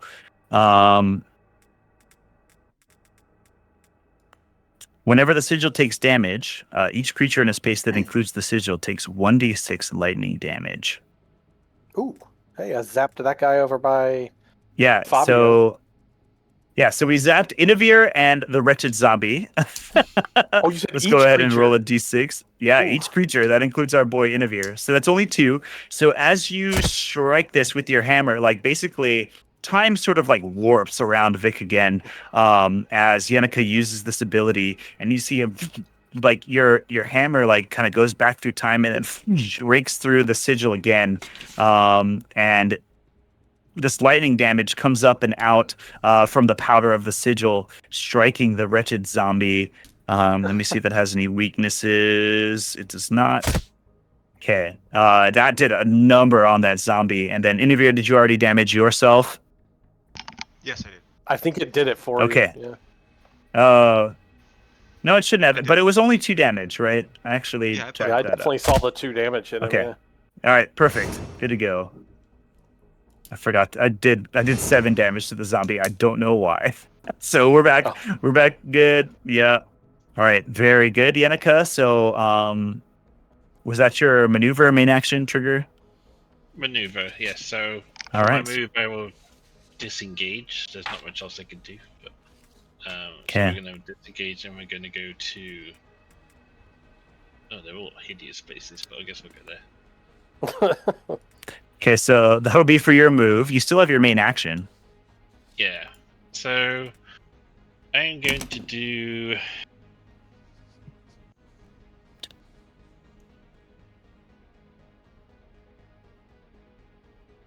So I just got 2 ghouls. So. But I'm weakened, right? So that's a bane on my roll if I do any roll to attack, right? Okay. I'll try it anyway. We'll do. We'll try and do kinetic grip. We'll target this one. So it's got the bane calculated. I do not have any bonuses, so I think I just straight roll, just with the -1.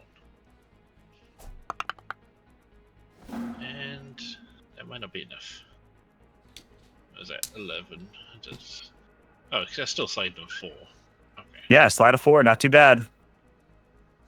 Alright, so we'll put him all the way over there. Alrighty. Yeah, very good. So you like see Yenica use her mind. She lifts up this ghoul and just chucks him across the room, runs into one of the other ghouls that is just like, it's like coming up, and then just full ghoul in the face as this thing's coming up and out of the coffin. Anything else for you, Yenica? Well, I still can do moving, so if I was to move, I would just give the Well, opportunity to go, right? If I was to No, do a you straight- used your move action in order to disengage. So that was your entire move. Okay, it's still highlighted, that's why I'm asking. It's still showing me 4 little squares, Yeah. like I've got movement 5. Yeah, If that's the whole thing, then that's fine. I can just do it in turn. Mhm. Okay, alrighty. So I still have some guys here.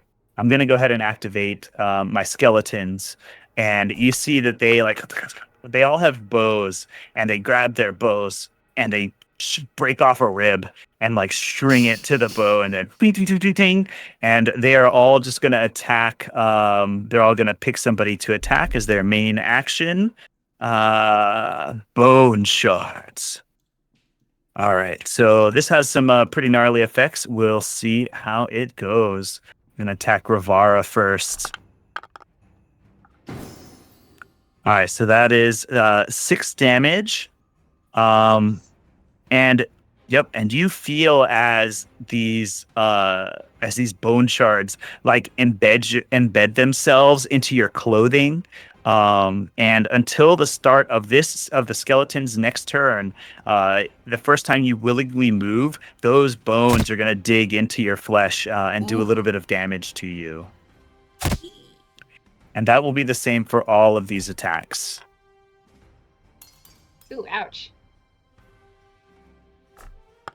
Wait, I think I just took double damage. Oh, you did? Yeah. How did you end up taking double? I've been manually removing damage from myself. This Oh, whole no. time.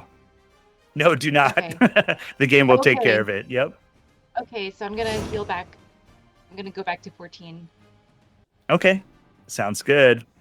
All right. Main action, bone shards, ranged. This is going to be Vic. Last one. Main action, ranged, Mira. Roll dice. Oh, tier 3. Okay, so just these bones are just flying all over the place as the skeletons start reaching back into their chest cavities to grab another bone. And then just for you 4, don't forget, as soon as you start moving, you're gonna take 2 damage at the beginning of your turn. All right, so that does it for their turn, and I have my 2 ghouls. Yeah. Oh wait, it says hero turn. You guys are done though. Mm-hmm. Interesting. Because All Mira right, kind so of jumped in front. yeah, it's all right. I'll just switch to the monster turn. That'd be some good Codex And- feedback. We didn't have a way to trigger that. Yeah. Mm-hmm. I have to figure out a way to recreate it though. That's the only thing. So this one's gonna run out and jump at Vic. He's gonna make you go prone with his leap ability, and then he's gonna do so. If you wouldn't mind giving yourself the prone condition, they have a playbook to be sure. Yeah, how did you guys do that earlier? I have a way to do it. Is it you just open up your character sheet to do prone stuff? Or to No, do I don't No, open the so character sheet ever. At the tab on the right hand side, Yeah. there's a little plus sign in a diamond that's kind of just above your might agility roll stuff. It says you can add a Okay. condition if you click the diamond. Duh. All right, got it. alrighty. So Vic, you see this thing like, "Rah!" Like it's your turn again. And then it is going to use its Razor Claws ability on you. And it rolls hot garbage, so you take a little bit of damage as this thing scrabbles against your mighty armor. Our final ghoul is going to leap at Gravara, and then knock you prone. And if you could please reflect that you take 1 damage from this attack, and get knocked prone. And then, yeah, oh boy, these guys are gnarly. Roll our damage here. That is a tier 2. You take 4 damage. You don't have to manually apply the damage. All right, and that does it for our bad guys. We should now be at the top. Oh, I know why. I know exactly what happened. Okay. I already activated those guys. Okay, very good. It is now our hero's turn, top of round 2. All right, so now we're getting back in the game a little bit. You guys should be able to get through your turns a little bit more quickly. Let's see how you guys do. Interview, get out of Laura there. and I are looking pretty rough. Yeah. Real. I don't think we're gonna be able to like seal the deal before it's their turn again. So we should probably skirmish away from this. Do you want to go or me? Oh, you got to get out of there if Yeah, we're trying to take out the sigil. Yeah, go ahead Gentleman and get always out of there. asks. You'll Okay. be getting collateral damage. Well, All right. Well, I've got to stand up. Oh wait. I guess I can. you don't have a teleport? What? No, all of us can teleport. Oh, what? I know. It says, now that I'm saying stand up, it's giving me like this area to move to. I don't know if that's right. No, just hit maneuver and stand up, and you should just stand up. That's what I did. Oh, okay. Well, then, I don't know. All right. Oh, There we go. you stood up. I'm gonna Great. heal. Yeah. Do a little catch breath. Or no, do you have something else? It just says heal, main action, spend a recovery. Okay, so heal lets you heal somebody else. Oh. Yep. And so what that would do instead, so what you would do instead is you would change your main action to a maneuver, and you would take the catch breath maneuver. Gotcha. Okay, I think it all works out the same because I still spend a recovery. And, Yep. I okay. spin a recovery. I hit you with my life for yours. Oh, that's wonderful. Okay, so now I can just move on out of here. I'm going to disengage, which lets me do 2 over to here, and There you go. this prevents an opportunity attack. Okay, that's my whole turn. I scramble. All right, up. very good. Yeah, so Inavir, like, oh boy, this not good. Stands up, oh, and then like jukes jogs and gets away from this zombie as Vic sends out a little bit of inspiration your way, and kind of gives up some of his energy and I don't want to say stamina, but like your energy and your vitality in order to re-inspire Inavir to get back into the fight. That's going to take me to my turn. Who do I want to activate? This zombie wants to get back into the fight, so I'm going to activate him. He is going to move. They're pretty stupid. So this one is just going to move after you, Inavir. It is going to use its Clobber and Clutch ability. And then Clobber and Clutch. So this is going to be a power roll against you, Inavir. Melee strike weapon, target to start of the turn. Okay. Wait, why is it asking me to confirm? What am I confirming? Okay. Wait, cancel. Okay. Main action, Clobber and Clutch. Oh, it's an area attack? No, that's not right. Okay, I'm just going to have to make a power roll then. Might roll dice. That is a tier 1 result. My boy, you take 4 damage. If you would please reflect that interviewer as you see this thing try to like just hit you with its like, it doesn't have any fine motor control, so it's just trying to like grab you in the most awkward way possible. It just goes right off of your armor, and that is going to be it for it. This one is going to use its clobber and clutch ability against. I'm going to roll a d6. 1 to 3 is Vic. 4 to 6 is Mira. Whew. This is going to be against you, Vic. All right. I'm going to have it make its power roll since apparently the clobber and clutch is not working properly.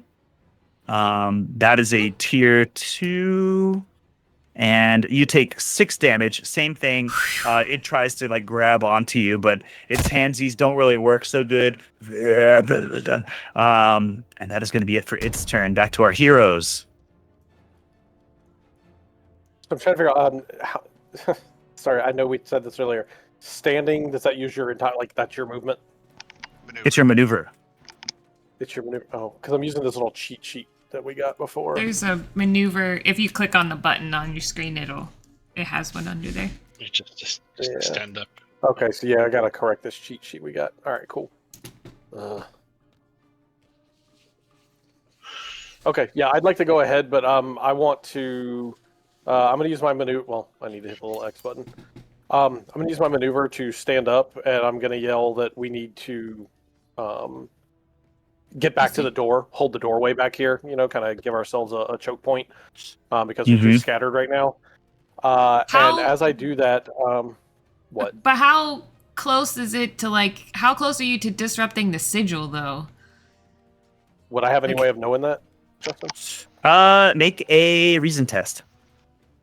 A reason test. Would that be a religion check? I'll let you apply it. Sure. All right. So from your sidebar, just click reason, skilled. Yeah. You don't know. Okay. You don't really know. You don't really know. It's a- Yeah. Definitely Point of heard it. dramatic That's about tension. all I can tell you. Yep. Okay, so there's no button for me to use it, but I have, because of the order that I am in, one of my judgment abilities, I'm allowed to teleport closer to the creature that's judged. I can go up to 4 squares. Cool. I don't have a teleport button, so I don't really know how to apply Oh, that I can teleport you. Just tell me where you Yeah, want to I'm- teleport to. right next to Yannicka. You want to teleport there? All right, there you Yep. go. I want to teleport close to, or in his direction, and then I am going to main action, behold the face of justice, and hit the guy standing next to Mira. As Okay. I tell everybody that we need to get back. No, wait, I hit the wrong button. I hit ranged attack. That is not what we're doing. It's like, what do you mean I got a Bane? That doesn't make any sense. Okay. So yeah, this is my behold the face of justice ability. This is like my, sensor ultimate. So the guy that I hit takes 17 points of damage. Or excuse me, 14 points of holy 14. damage. And then all of the if the guy that I hit has a presence less than 2, then each enemy with 2 squares of them is frightened of me until they're able to successfully save against being frightened. Okay. Oh, and they take 2 psychic damage. Oh, Was I supposed to take damage, or was it because I got it? yeah. I hope not.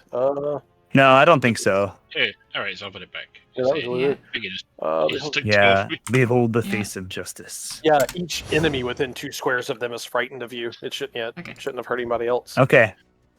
All right. Then I'm guessing that obliterated that guy. Yeah, he's looking real bad. Definitely winded. Okay, and then I will. Let's see. I believe I can apply this to somebody. Oh, sweet. Yeah. I don't know how I'm pushing this guy. I don't understand. That Just ability ignore just it because I don't think you should. Yeah, I don't think you should be pushing it. I didn't see that as part of the ability. Yeah, let me I'll try and figure out where that came from. Oh, wait. Each enemy frightened in this way is pushed up to 2 squares away from the target and takes psychic damage. So you are pushing that cruel ghoul.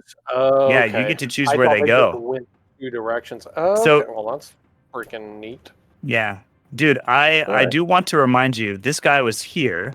You can Yeah, I push threw him him into all that of those 2 skeleton, yeah. squares. Oh, you did throw him into the skeleton? All right. And you can throw Well, that's this what I one was into the trying to do, wall. but yeah. Did it hit him? I just missed it. It didn't. It didn't. I don't think I take saw it damage. hit that guy up there, no. Okay. I'll have them each take 1 damage. Okay. Yeah, For, that works. for slamming into each other. Yeah. And then if you want to push that ghoul, that's fine. You can shove him into the wall. No, I wanted to push him southward. I'm trying to kind of create Okay. space here for us to take control Okay. of. To Got it. focus the bad guy. Alrighty. So that's your maneuver, main and- action, movement. That was that. Oh yeah, so I teleported. I haven't even moved yet. Yeah. I am going to move down here to kind of lock this guy down, and that will be my turn. Why Alrighty. did I Very take good. defensive damage? You triggered an opportunity attack from the zombie next to you. I thought that's the guy that I just obliterated. He's not He's still dead. alive. You did 14 damage to it. Yeah, it's winded. Jesus. Yep. Okay, fair enough. Yeah, no, I thought I killed Oh. him straight out. No, you did not. You did a lot though. That's my bad. Oh well. Mira's worried about Gravara. Interfere, have you targeted anybody? No, I've been standing up and running away, and I have not had chances to mark anybody this whole Okay. fight. This is All right. this is Like a true comedy of errors tactician, for he's Interfere. he's The only not thing he's full targeted is an exit sign. Yeah. Okay. No worries. I'm going yeah, to. Poop. I can't do both. I think. This might be bad. I'm worried about Gravara. There's things all around her. I don't know if she's gonna be able to get out. So I'm going to do something dumb. I'm gonna teleport over here. Do something heroic. Oh boy. Yeah. I like it. Heroic. I like I'm it. gonna do something Okay. heroic. I think though that's considered teleporting is considered moving, so I take whatever the bony damage is. No, I would argue that teleporting is not moving. I think Oh. it just depends on what it comes from, yeah. Okay. Yeah, Yeah, like it's like a move action. Oh, You're kind of okay. phasing out and just reappearing in the same Yeah. position, or same Okay. pose in a new square. Cool. Then since I'm flanking, I forget which one. This one, I think. Yeah. I'm gonna use the Fade ability. I'm weakened, so I have a Bane, but I'm also flanking, so that makes it Mm-hmm. nothing. And I'm gonna just try Yeah, it to should be a attack straight this roll. guy. Cool. Oh, very good. Ooh. And now I can shift up to 3 squares. And I'm like, you gotta get out of here. And I'm gonna run away. But I can only run like one way. So I'm gonna go, Yep. I don't know. So just hold down here. shift. Don't forget to hold Oh. down shift when you move. I forgot. Sorry. That's all right. Yep, and you take your 2 damage from the bone spurs at that point. Yes. Yes. Um, Okay. 2 damage there. And I think that's it. I think that's all I can do. Yep. So, and I will take this moment to remind our heroes about your surplus of hero tokens at this point.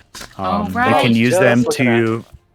Yeah, you can use them to recover stamina. You can use them to do more damage. oh, I should have done that. And a few That's- other things. Forgot. Yeah. Yeah. Okay. If you would like, well, actually, it didn't. Who did you target with that fade attack? I don't see that This it guy. This one. took the gaunt ghoul. It didn't do any damage, so I won't do that damage to it now. Okay, there we go. All right. Are we supposed to see the names of them, like the description, like Gaunt Ghoul? Just heads up, because they're all just names. Oh, they're all just nameless. Okay. I'm sure there's something I have to click that would allow. Actually, let me see if I can do it. Character I sheet. saw, I saw they had them in the practice thing when you were doing the practice. Oh yeah. Start the game, but they're not. Okay. It's probably something I have to adjust on the thing. I'll look at it Actually, on the later. character sheet, All right. there's a little eyeball icon next to the name, at least for mine. Yeah. Oh, that's got to be what it is. Let me see. Yeah. I don't know if So it'll. you I don't probably want to have do it for all of them. Yeah. Oh yeah. All right. Okay. All right. Never mind. Cool. Let's. Speaking of the skeletons, let's activate 2 of them.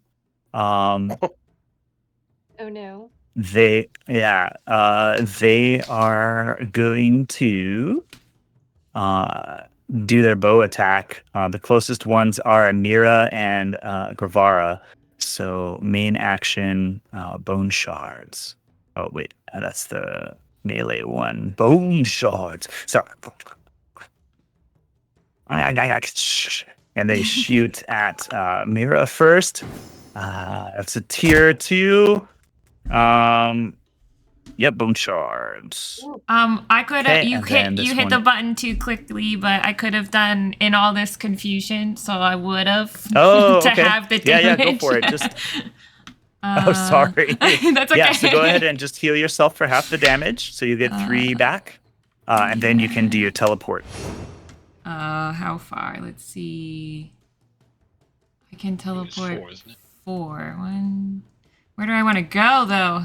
Does this hurt me? This skull thing? If when Innovair was in it, like just walking on It's it, when did you that? damage it? You got hurt because I hit the sigil. Okay. 1, 2, Yeah. 3, 4. Then it did lightning or something. We should I like can- pile them up on that skull and hit the skull. I see. Just start kiting them around the room till they're in a group in the middle. Good. So yeah, I'll go. Wait, 1, 2, 3, 4, right here, this square, if that's okay. It sure Oh, is. actually, I can spend an insight to add a square, so I'll do that so I can get one further. Not on top of it. Yeah. So let me mark that insight off too. It can be tough. Alrighty. All right. So our other skeleton here is going to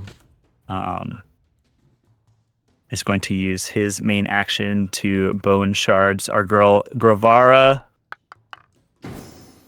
6 damage to you, and you have those Ouch. bone shards in you. Ow. What's up? Oh, ow. Yeah, just ow. She just ow. Ow. All right, that does it for our skellies.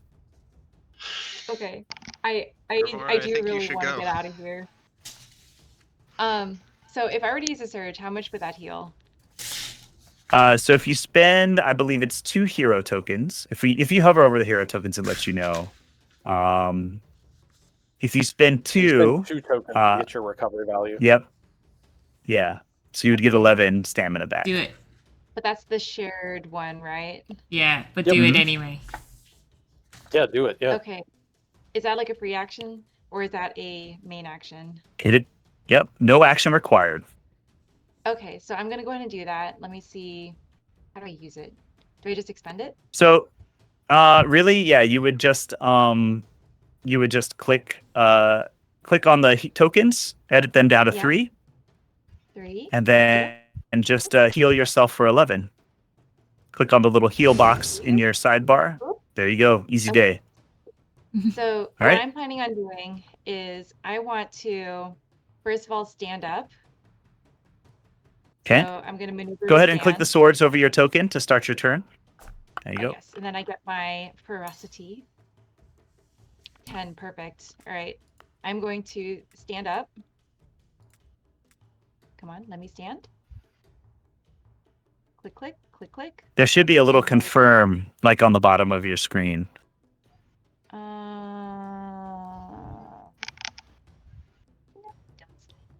I had to No? do it a couple of times. Just keep trying it.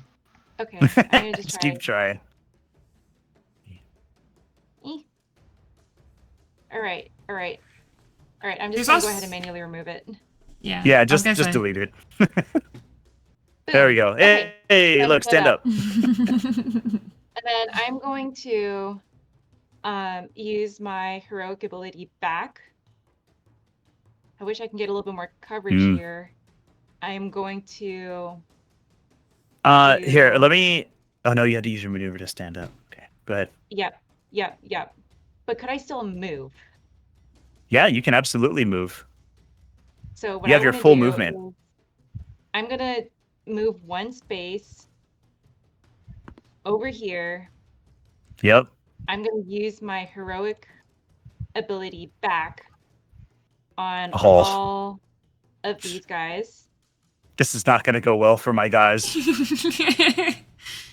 And then I am going to, or let's see, flanking cover. Nope, I got none of that. It's just a straight up roll. So let's roll that. Oh, Lovely. Oh Lovely. my. So 15 damage and push 3. I accept that. 15 damage.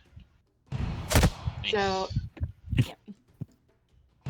Thanks. Oh, you get to pop the first goal. Jesus. Pop oh my goodness. Hey. Rise.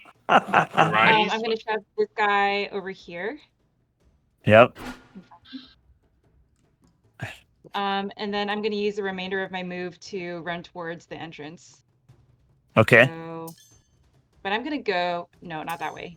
Yeah. Not So that way. as you can, well, what you can do is you can right click over a square and that'll set a waypoint for you. As you're like dragging, if you right click, it'll set a waypoint. There you go. Gotcha. Okay. 2,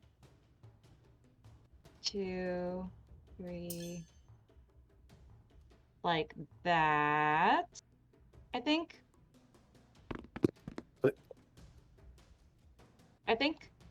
Yes. Are you trying to be close to the one near Inavir? Because I think if you'd have actually, gone I'm like gonna go- one more to the left, I'm you'd gonna have go, like, stayed right clear there. of all the bad guys. Yeah. Yeah, I'm gonna do this. Okay. That does put you over the sigil if somebody damages it. Yeah. Okay. Okay, so I want to be.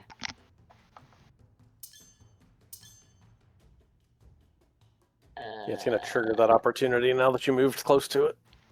Yeah. It's okay. Trying She to can see move like south one. Yeah. She can Yeah. still move south one. Yeah. There you go. Yeah, I'll commit to that one. All right, there it is. All right. Well, that was okay, I guess.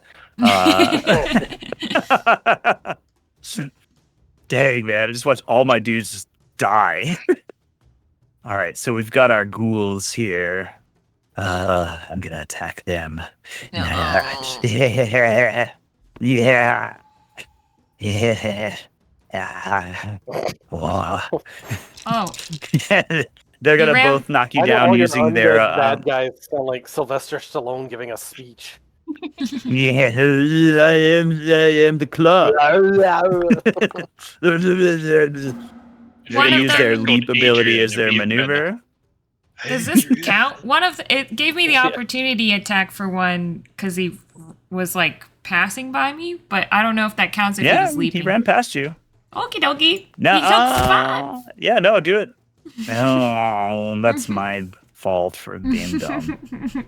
These guys are frightened. Oh wait, that They guy on the can't move top is closer frightened. to me.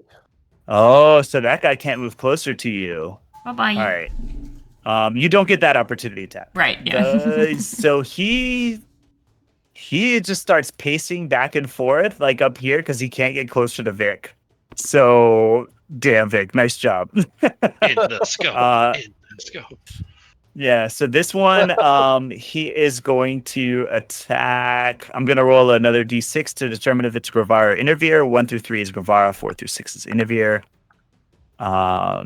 So Inavir, you are going to be leapt upon, and you are struck prone as this ghoul leaps at you and attacks you. Is that just like an auto thing, or is there a potency attack? Yeah, it's an auto thing. I mean, I'll read it to you guys. It says here, ghoul leap. The ghoul jumps up to 3 squares. If they land on a size 1 enemy, that enemy is knocked prone, and the ghoul can make a free strike against them. It's just part of dealing with these bad guys. You do take 1 damage from the free strike, and it is going to main action Razor Claws you, sir.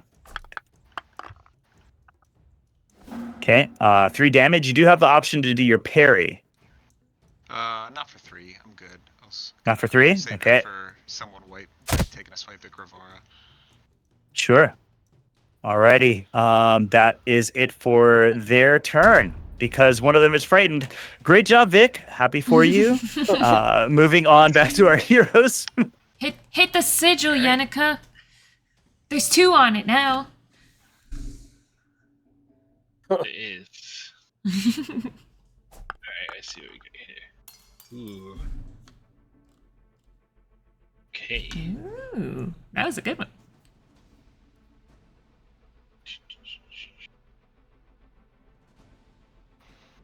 Alright, we're going to do...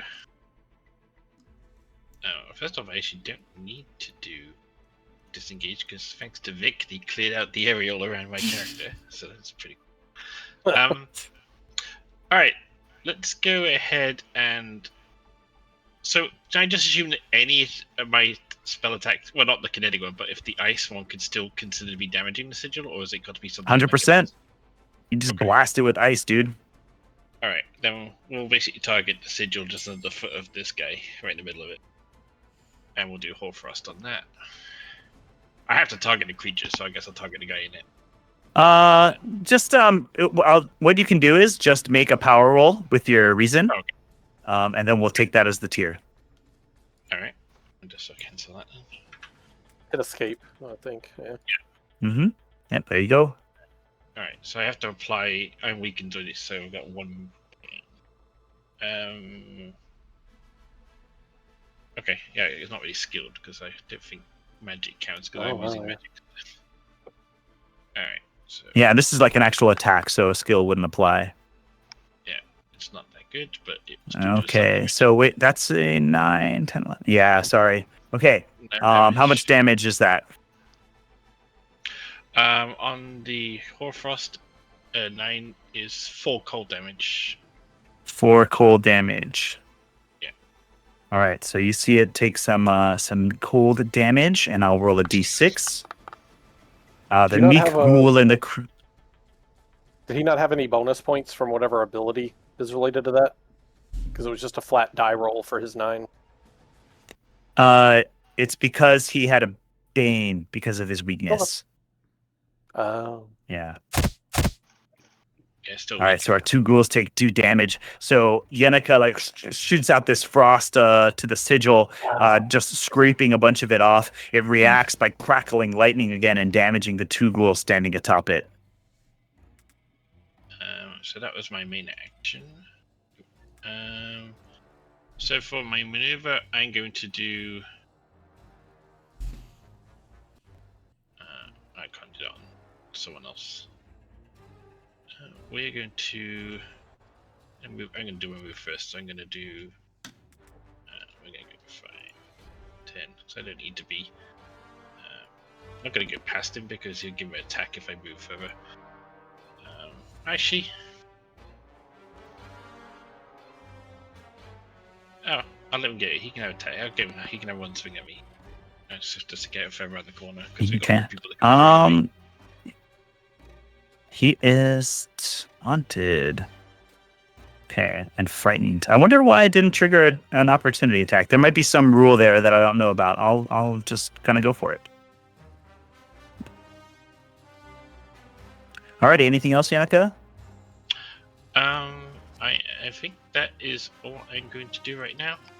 Because I don't actually full heal, so I actually don't do anything. So, actually,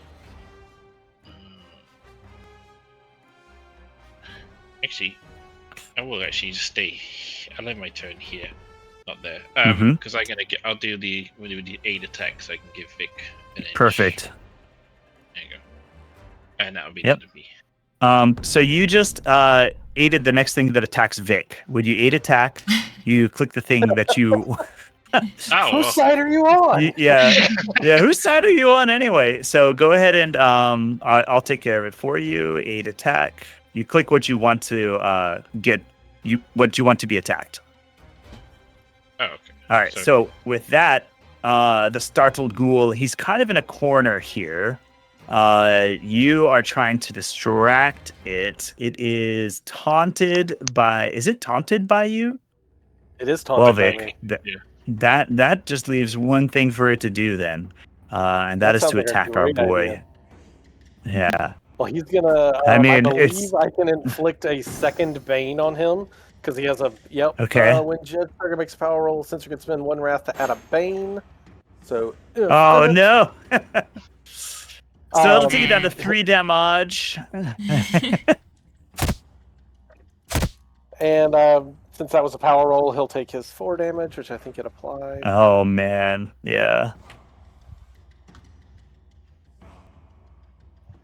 All right. Did it apply the damage from your judgment? I don't think it did. I don't know if No, it it didn't. just- It's yeah. Oh, okay. I have to do it myself. Yeah, There you it have to is. click it. There you go. Okay, got it. So Yeah, there were 2 that boy's triggers, looking and I real did not- bad. had to click both of them.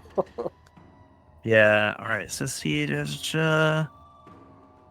and then we have our other guy here, Clever Ghoul. He's looking pretty rough. Innovier, are you still prone? No, I stood up last turn. Didn't you get proned by this ghoul running at you? Oh, He that's did the right, I'm leap supposed on to you, add right? that. That's my bad. Yeah. Yeah. I'm still Okay, prone. thank you, sir. But with that, this one sees Gravara standing up, and it doesn't want anybody to escape. So Gravara, it is going to leap at you, knock you prone. Yes, more pain. Deal 1 damage, and it's going to use its razor claws against you. And then prone. Ouch. Yeah.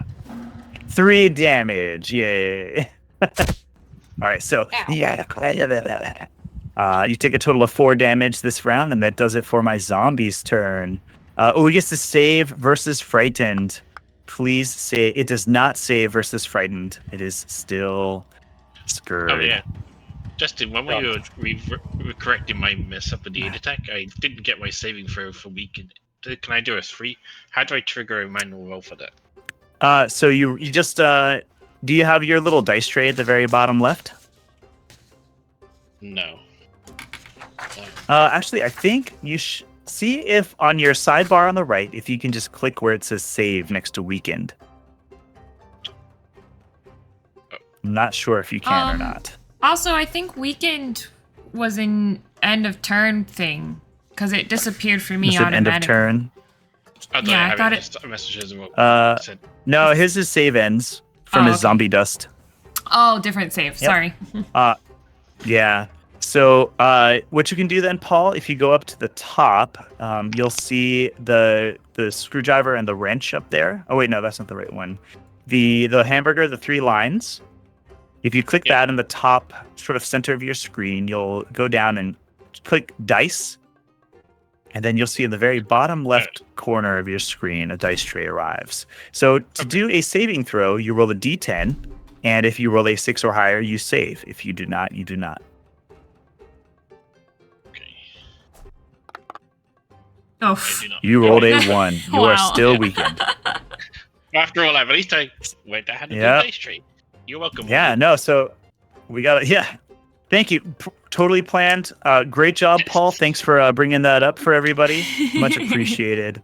And my ghoul is still frightened. So he still can't get after. Oh, dang it. Okay, so I guess that just means skelly bow attacks are going to happen. Our closest guys are Gravara and Mira yet again. Bone shard. Hashtag sorry the monsters want to win. Oh, no. 7. Ooh, that's a tier 3 to you, Gravara. That's gonna hurt. Ow. You get the bone shards. This one's gonna be against Mira. That's a tier 2, 6 damage. I have a question. Can I'm gonna parry. I Yes, ma'am. spend 2 hero tokens to take, or to spend a recovery? Because it says whenever you take damage, but am I dead? Can I not do Nope. that? No, hero tokens. So you can't take the catch breath maneuver. That's it. You can regain stamina any other way. Hero tokens being one of those ways. Can I use 2 hero tokens, guys? Yes. Yeah, I was also gonna try to parry that on you, so it should have the damage, but you'll still take it and can still use the hero tokens. Okay. Oh, Some damage. Wait, can you parry all the way over there? Can't you just parry for Gravara? I can shift when I parry. For me, it says distance melee 2. I can add a focus to shift. The ability of this becomes melee 1 plus your reason score, which is 2, so that'd be 3. You can shift a number of squares equal to your reason score instead of 1.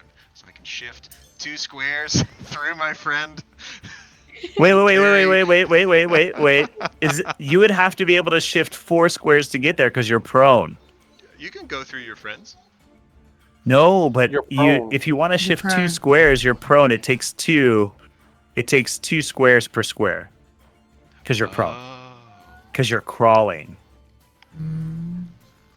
Just parry Gravara, and I'll just use the hero tokens. Okay. Yeah, that's what I'll do. I don't 'Kay. remember how much went through. Yeah, and Gravara took a big hit. She took 7. So that should get halved. So that should be like what? Yep. 3? So have down to 3, always run down. So you should heal yourself for 4, Gravara. Okay. 4.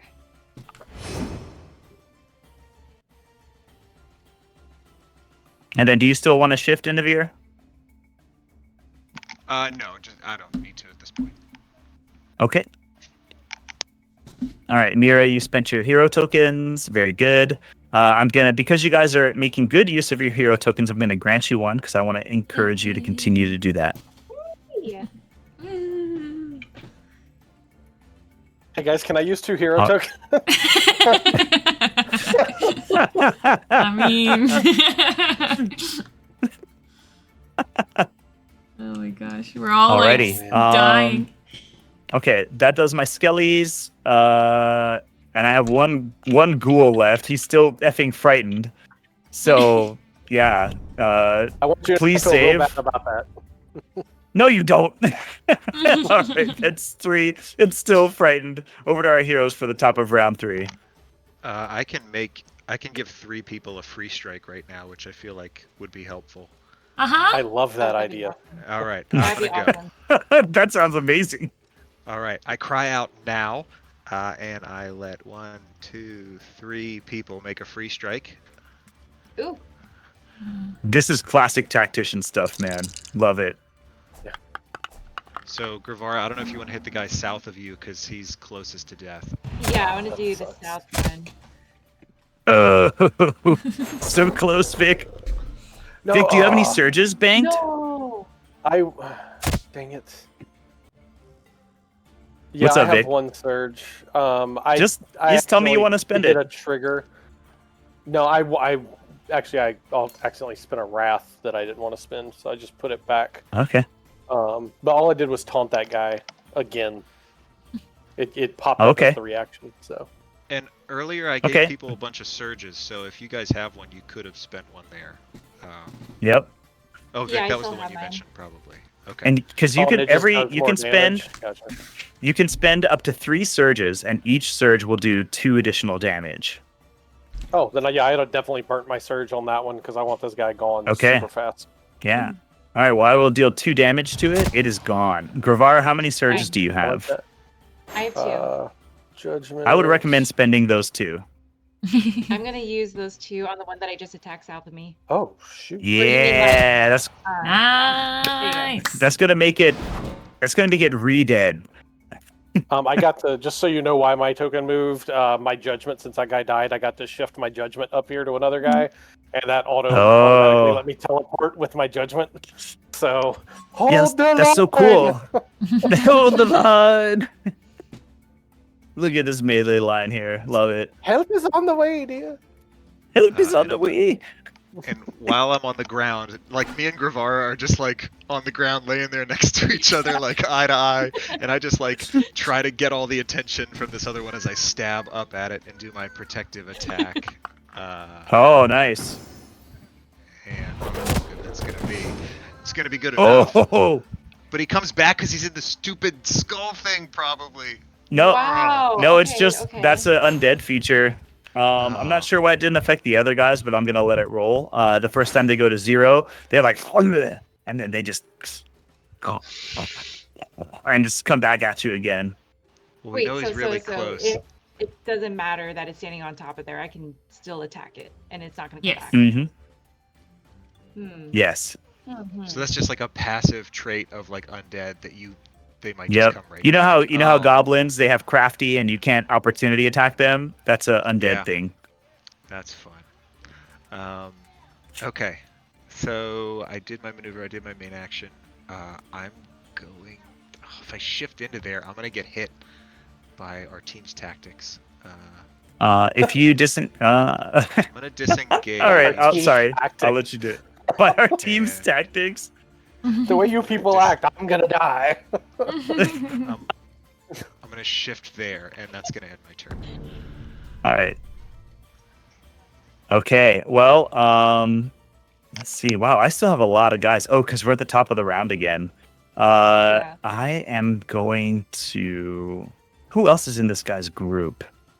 I think it was that other one that was down there. I'm gonna have my zombie do his zombie dust. So he is gonna fall down and burst out that nasty zombie dust. That's gonna affect Inavir, Gravara, and Vic. I believe Vic, that stop this was not. farting. Right. I'm gonna have it make just a might power roll because that gives it a +2. I'm gonna spend some malice on this. That is a 7 for a tier 1 result. You guys each take 2 corruption damage as the dust. And then it will use its main action to stand back up. It is quite surrounded. So I'm not gonna move it. That's gonna do it for that zombie's turn. Stop it around. Hero's turn. Strike the sigil. Okay. Yeah, go for it, Mira. You do something. I could go after you, so I don't need to take the turn. That's true. All right, yeah, I'll take it then. God, I really want to do other stuff, but that's a bad idea, so I'm not going to. Do it. It's not a bad idea. It's heroic. Yeah. Yeah, I am going to. Your allies cannot save you. This bad guy right here in front. Is he? Wait, what? Prone? Oh, he's prone. Okay. Yeah, I'm gonna. Your allies cannot save you. This guy that's in front of Gravara for the world's worst roll right now. But it killed him and it pushed that guy over there towards Inavir. So Gravara doesn't have anybody adjacent to him anymore. Very nice. Yeah. So as you bring your stuff down, this thing, it had fallen prone because it got killed, right? Well, re-killed. And then it had just started to get back up and you just pounded back down into submission. And then the zombie gets pushed away from it. All right, very good. Yeah, and then I'm going to rush up here towards the skeletons. And unless somebody objects, I am going to burn those 2 hero tokens to take some recovery. Can't you just use a maneuver to catch your breath? Or did you use that maneuver? Used my maneuver. Oh, okay. No, then that's fine. And I have 1 recovery left, so trying to save that for a rainy day. Seems to rain a lot with Justin, so that's my movement. That's that. Yep, that's my turn. Okay. Shut these little archers down. All right. So these skellies.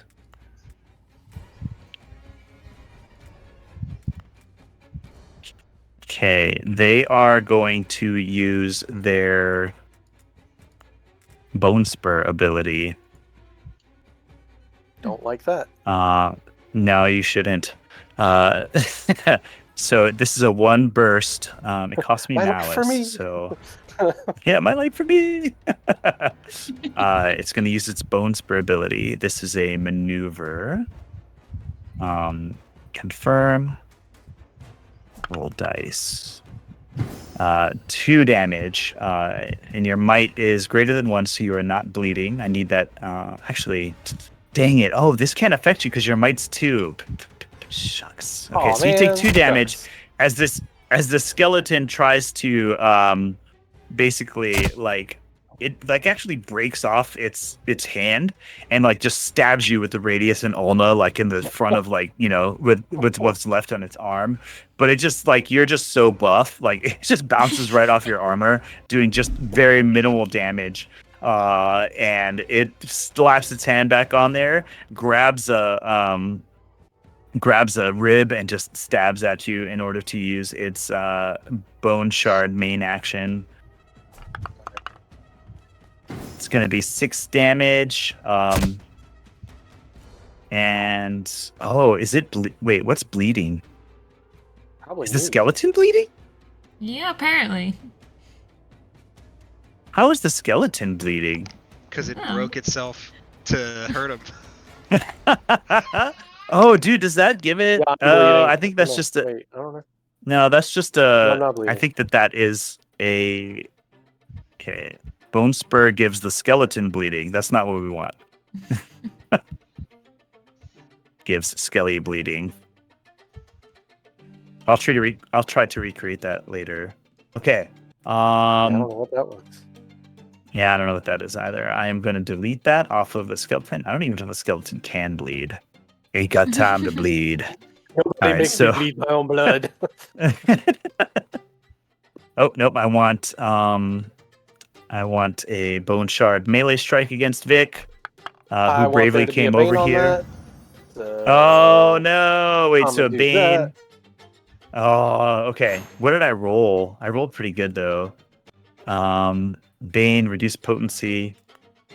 Yeah. All right. So you take 7 damage. You're Ooh. down to 1. Oh, my life for me. My life for me. All right. That does it for my Skelly. didn't it- Respect oh, our there it heroes. And no, wait, it didn't trigger that he hit me. He takes 4 damage. Oh, okay. I'll just do it. It's looking rough. Yeah, I'm good. It is winded. That's how I want him to look. So I could go now because I have enough to let Vic go again. And since Vic's next to 2 skeletons, he could do Do it. his. Your allies can't save you Go for again. it. 3. Mm-hmm. Alright, so I'll do that and let Vic have a go at trying to take some revenge on his skeletons. Oh, Okay. 3 clarity. Very nice. Alright, so I will do main act. So silly maneuver. Flashback. Vic. So Vic, can you could do your Let's see. same maneuver? Your allies Oh, I cannot can't do save that you. one. So you said I can do my same maneuver, but I don't have. You know, it gives me a pop up, and it says the only options it gives me are the Gods Punish and Defend, which requires me to spend a recovery, or Behold the Face of Justice, which requires me to spend 5 Wrath. I don't have a recovery, and I only have 3 Wrath, so I guess I have to. Yeah. Hold on 1 second. Let me see. Okay, without spending any heroic. No, you can resource. use. Oh, Yeah, I like that. Now I get it. Yeah, so you have Sorry. to have used the ability before. So basically, Yep, you and can accept just use that. your. Okay. Oh, you're doing it. All right. You really Good doing it, guy, Peter? guy. Right. Oh, huh. Yeah, I don't need to teleport. I can skip that. Not gonna do that. Yeah. Wait, what ability then- did you well- use, Vic? Yeah, it was the Gods Punish and Defend, so it should have allowed me Okay. to. No, that was just heroic resource. So yeah, I didn't get to do the recovery So- to heal myself. There is there's a caveat here. You had to have used the ability this round. So the last time he used that, it gave me different abilities. I was just well, no, I didn't use that one. Yeah. Did I? So well, I'll have to mark that as It's a some different one. feedback. Basically, I think it's randomly it's picking any my ability. abilities. I think so. So you could only use your friends cannot save you. Yeah. I mean, which is fine. Yeah.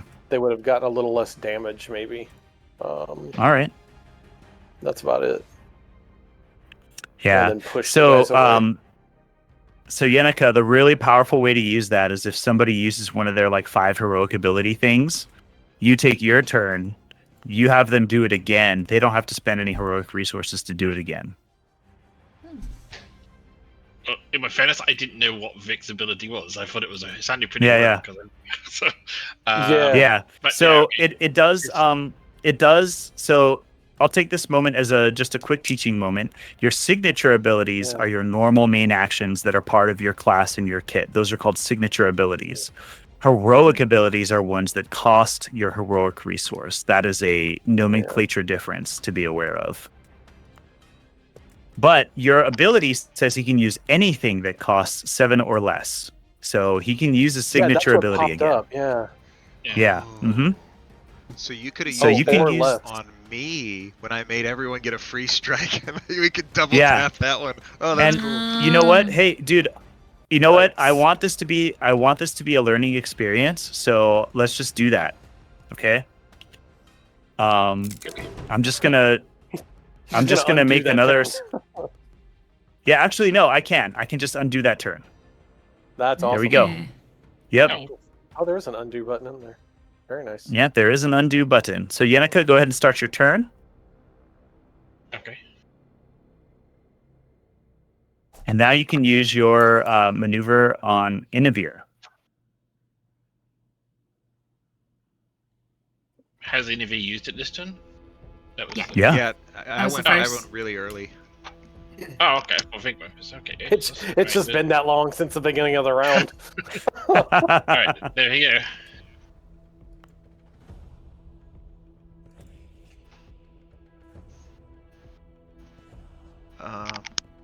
Is within 5. Oh, Vic is 6 away. Oh, that's. Oh no. No. But I could target Gravara and Mira. And There you go. Right. Could Yenica have moved up to target him? Yeah, Yenica, why don't you move up a Oh, little yeah. bit so that you can be targeted? Yeah. Not to I'm ready for metagame, my but close-up. And that should give you guys that chance. Wonder Twin Powers, activate. Activate. Oh, right. All right. So for you, Grovar, you'll be doing a ranged free strike. Yeah. Furies don't really have melee ranged abilities, so you're basically picking up a rock or something and just chucking it. And chucking it. okay, I want to Love it. wait Yeah. to see. Bone that the archer shot at you, just throw the bone back at him. Yeah, exactly.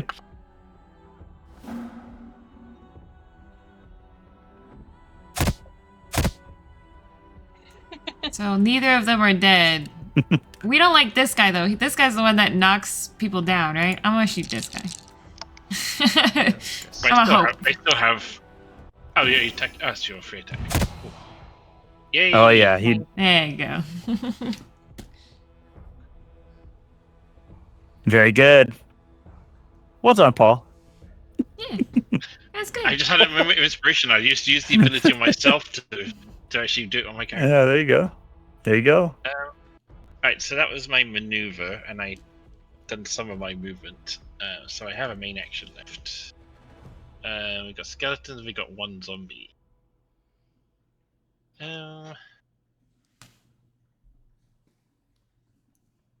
Let's give Innovator a bit of a breathe. Oh, well, there's a ghoul at the back at the top there. He's prone. I forgot about him. He's right on the statue. Alright, let's we'll do kinetic grip, and we'll target this.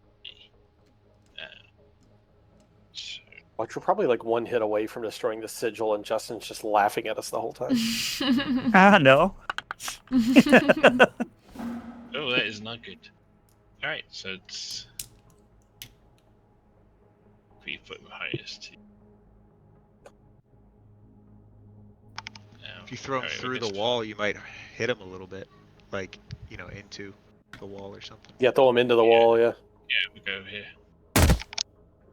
Love it.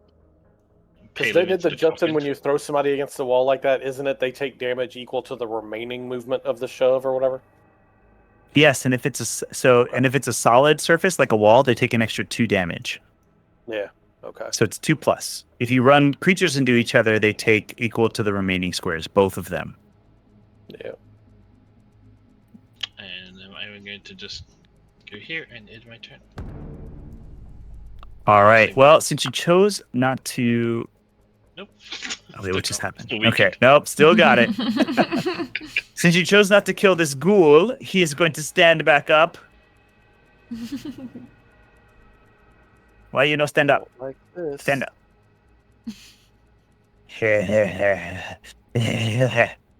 Wow. 1 to 3 is Vic. 4 to 6 is Inavir. Inavir, my man. Yeah! And Velociraptor, freaking ghoul attack. You are not prone yet again. And take Joke's 1 on you. damage. I was already prone. Oh, you're already prone. That's right. Take a damage. Just laying on the And- ground, going like, "Come on." Well, now you're laying there real Oh. hard. Now you're extra laying there. Nope. All right. You're gonna have to edit that out, Kylie. That's not gonna get interpreted correctly. I didn't edit the other one, so what you say is in here. It's 4 hours of content. You're asking me to like edit the whole thing? Yeah, no. I don't have time for that. I edit the beginning and the Great. end, and that's it. And the middle where we take a break. Sweet. Now everybody that missed it's just gonna rewind and be like, "What the hell did he say?" Alrighty. We got Gravara. We got Mira. All right. I can go. Sure. Going Because to. Mira has to be able to go after you, I think, as well. So. I think it's just, it What's that? doesn't matter. We're going. Nope. Okay. Yep, they're going. Yeah. Okay, sweet. Well, I'm gonna stand up. No more of the prone. Boop. Yes. And I am going to. You have to hit your swords. Oh yes, yes. The sword has been hit. I'm gonna get some ferocity, and I use my maneuver to stand, so I cannot do that. But what I can do is still move. So I'm going to move up to here. And I'm going to do a brutal slam on this dude right here. Oh, I feel like it's gonna go badly for me. Let me see if there's anything I can Hey, add. Nope. I'm sorry to interrupt. Is there something happening, Justin? Because I keep seeing the bleed icon appear on Gravara and myself, Vic. It like Yeah, shows up, I'm it's not- there for seconds, Oh, and then like goes away. Lincoln. I think that just means you're weak. Yeah, I'm not sure where that's coming from. Oh, I see what you're Yeah, 'cause now saying. Gravara got it. Yeah, now I've got it. Like I don't know what's Yeah. happening. Let's maybe that's why that skeleton had it. What we could probably try to Yeah. do is just refresh. Okay. I mean, if it's just the icon and it's not doing anything, let's just continue through the fight, and then afterwards on the break we can just refresh the codex and Sure. keep going. Okay. Nice. Thank you for pointing that out. Sorry, Gavar, go ahead. Okay, you killed one of my guys. I see that. Push 2. I think it probably did damage to the other guy over here against the wall. Yeah. Oh, nice. And that's my turn. Okay. Oh, hey. Excellent. Mira. It's me. I has things. I run over here. I do this. I work better alone. I stab him. He doesn't have any allies, so I gain, or any of my allies near him, so I get a surge. So that's cool. Yep. Should I use a surge? How bloodied is he? He's just bloodied. He's looking real bad. Okay, I'm gonna use one. Oh, Okay. I don't think you think he- needed to. I don't think I needed to either. Okay, Yeah, he's dead. he did. Oh, yeah, he's dead. He is dead. All right. And then I'm gonna catch my breath. And I think that's it. I got one more square of movement, so I'm gonna get off the coffins because that feels a little mean to be standing on open coffins. Tapping on it. Yeah. Yeah. That's it. All right. Back to our heroes. Top of the round. I'm gonna go ahead and go as Vic, and I'm gonna yell at the rest of them, be like, no, you guys all make sure that one is dead. I'll take care of these two, since they're all on the other side of the room. And then I will main action behold the face of justice. No. Why I keep hitting this stupid melee version or range version? There we go. That makes way more sense. Oh, come on. Really? I couldn't get a 3? That Doesn't matter too much. You're dead. You're frightened. You can get shoved into a wall. Oof. I'm going to judge you. Because I can't... Well, yeah, I guess I'll teleport that much closer. Because I can't. Yep. And I have one whole wrath left, which moved that. I don't need to do any movements. That's my turn. That guy's frightened. Judged. Well, hey, hurting somehow. Vic, do you still have your maneuver? No, I had used that as something else, I think. Oh, crap. No, actually, yeah, I did have it, I guess. Why don't you use the knockback maneuver against this guy? It's a hint. Yeah, I mean, yeah, that's fine. This game is all about throwing bad guys into things, getting thrown into things. Yeah. No, that's fine, because that's what I did to him. I threw him against the wall twice, apparently. Yeah, He 100%. threw him into it again. You did it. All right, guys. Through many... That was gnarly, guys. This fight... I did not expect this fight to go that way.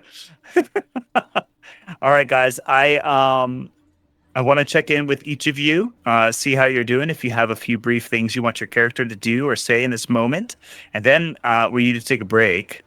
And then we've been going for a while. At the end of the break, we can discuss how far we want to continue. But we'll start with the first thing I said, and I'll go from top to bottom on my screen. Adam. Chris, you were at the top of my screen as Inavir. What do you got? Inavir is going to finally stand back up. And just dust himself off, just like really bothered by how dirty his nice armor and clothes are. Yeah, at that point, I mean, I was initially listening to like the chanting and stuff on the other side of this space up here, so I'd probably resume that, assuming that all of my friends look okay. Okay, all right, Mira. Mira would, I feel like she would help Inavir up, since we're so close to each other. So she would give him a hand, help him up, kind of dust some of the dirt and the zombie dust off his shoulders. And you're like, pull her hood down and be like, oh, you kind of need a bath. That was kind of stinky. And then she's gonna, just kind of look around the room. Should we, like, do something about this glowy thing here? And then just wait for everybody else. All right, Vic. Vic is gonna go straight for the sigil and start trying to finish eliminating it. Just more of a religious censor thing. Like, this is an affront to nature, and so he's trying to eliminate that. Yeah. All right, so your allies all move off of the sigil. You guys used various abilities in order to disrupt. Yeah, there you go, Grawar. Ooh, just step over here. And using your various abilities, you guys are able to disrupt the sigil enough that it stops glowing and just sort of leaves a stain on the ground. It required a total of 60 total damage in order to disable it. You guys have done about 24. Wow. So you guys had quite a bit more work to do to it, but you do sort of deactivate it. All right, very good. Vic, let's go down to Yenica. Yenica would start to help Vic on that, because that was her priority, was to break the sigil in. So she would have been helping on that. After that, and she's making sure everyone looks okay, she's probably just gonna just search the coffins. Okay. So, searching through the coffins, you don't find anything of value. They were just buried with their gear, and that is it. The gear is now basically too old to really be of much use. Do I have to keep making the save, or does it end now because of combat ending? Yeah, I mean, you'll eventually make the save, so you can remove the weakened condition off of you. All right, Gravara. So Gravara is going to look around a little bit quietly and see that the peace has been restored. She's probably going to find like a couple of rags, dust it off a little bit, and start using it to start cleaning up her old lantern. Yeah. All right, very good. So we sort of, zoom the camera out. Our heroes, as I usually like to describe on the first battle of a session, the adrenaline sort of begins to drain out of your system as it gets burned away. The thumping of your heartbeat begins to fade from your ears, and you begin to sort of hear normally again. As you do so, that, as Inavir already said, the sound of the chanting from behind that statue begins to re-enter your consciousness. This space is much dimmer now that there isn't a glowing sigil in there, but there's enough light from the walls and the torches on the walls that you can still see just fine. You are reminded that the inscription along the sides of the statue, on the columns to the sides of the statue reads, "Once this fails, the battle is lost." And with that, we will take our break. I have 16:03. Let's come back at quarter after. If you like what you're watching, consider supporting me on Patreon, the best way to support creators on YouTube. You can get behind the scenes, plus you can get ad-free versions of my videos. Also, live streams, there's shop discounts, hopefully some paper products coming out, definitely a magazine in the works. There's lots of stuff there. Link in the description. Let's refocus on the game. As I described earlier, our heroes have defeated the undead guarding this area and destroyed the sigil that was animating them in order to make sure that returning will not cause any issues.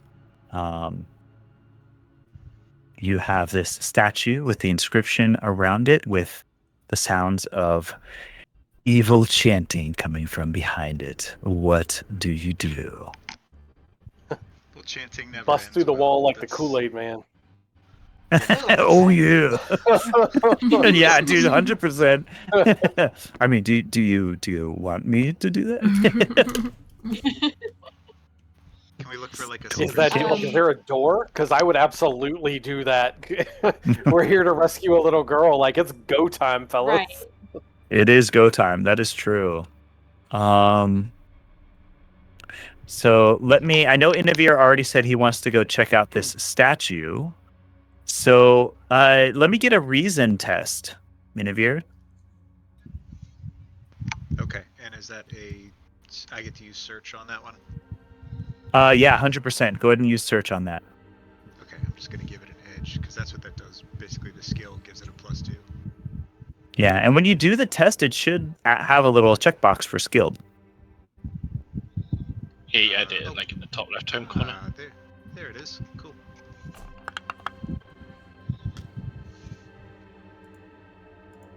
Okay, tier 2. So as you go up, you're sort of looking around this statue, looking at the inscription on the side of it. You see that there are seams in the wall of the enclave behind it. There's definitely a secret door behind this statue. Okay. Do I get a sense of whether or not it will like open fully immediately, or do we just like push it and slide it? Like, is there a button that engages it? Or... You look around, you don't see any particular mechanism that engages it. You try pushing on it a little bit. It doesn't open readily as you push up against it. Oh, is this statue holding like a sword? Is that what the pose is doing? Yes, it's holding... it is a proud human warrior. It is holding a spear. And it's built up against the wall. Yeah. Does it like you could push down the spear or like move it like a lever? Yeah, so Yenika's gonna go up. She's gonna try and wiggle the spear a little bit. It does hold fast in the hand of the statue. Okay. Does it look like it's supposed to move? Does what look like it's supposed to move? The spear? The spear, yes.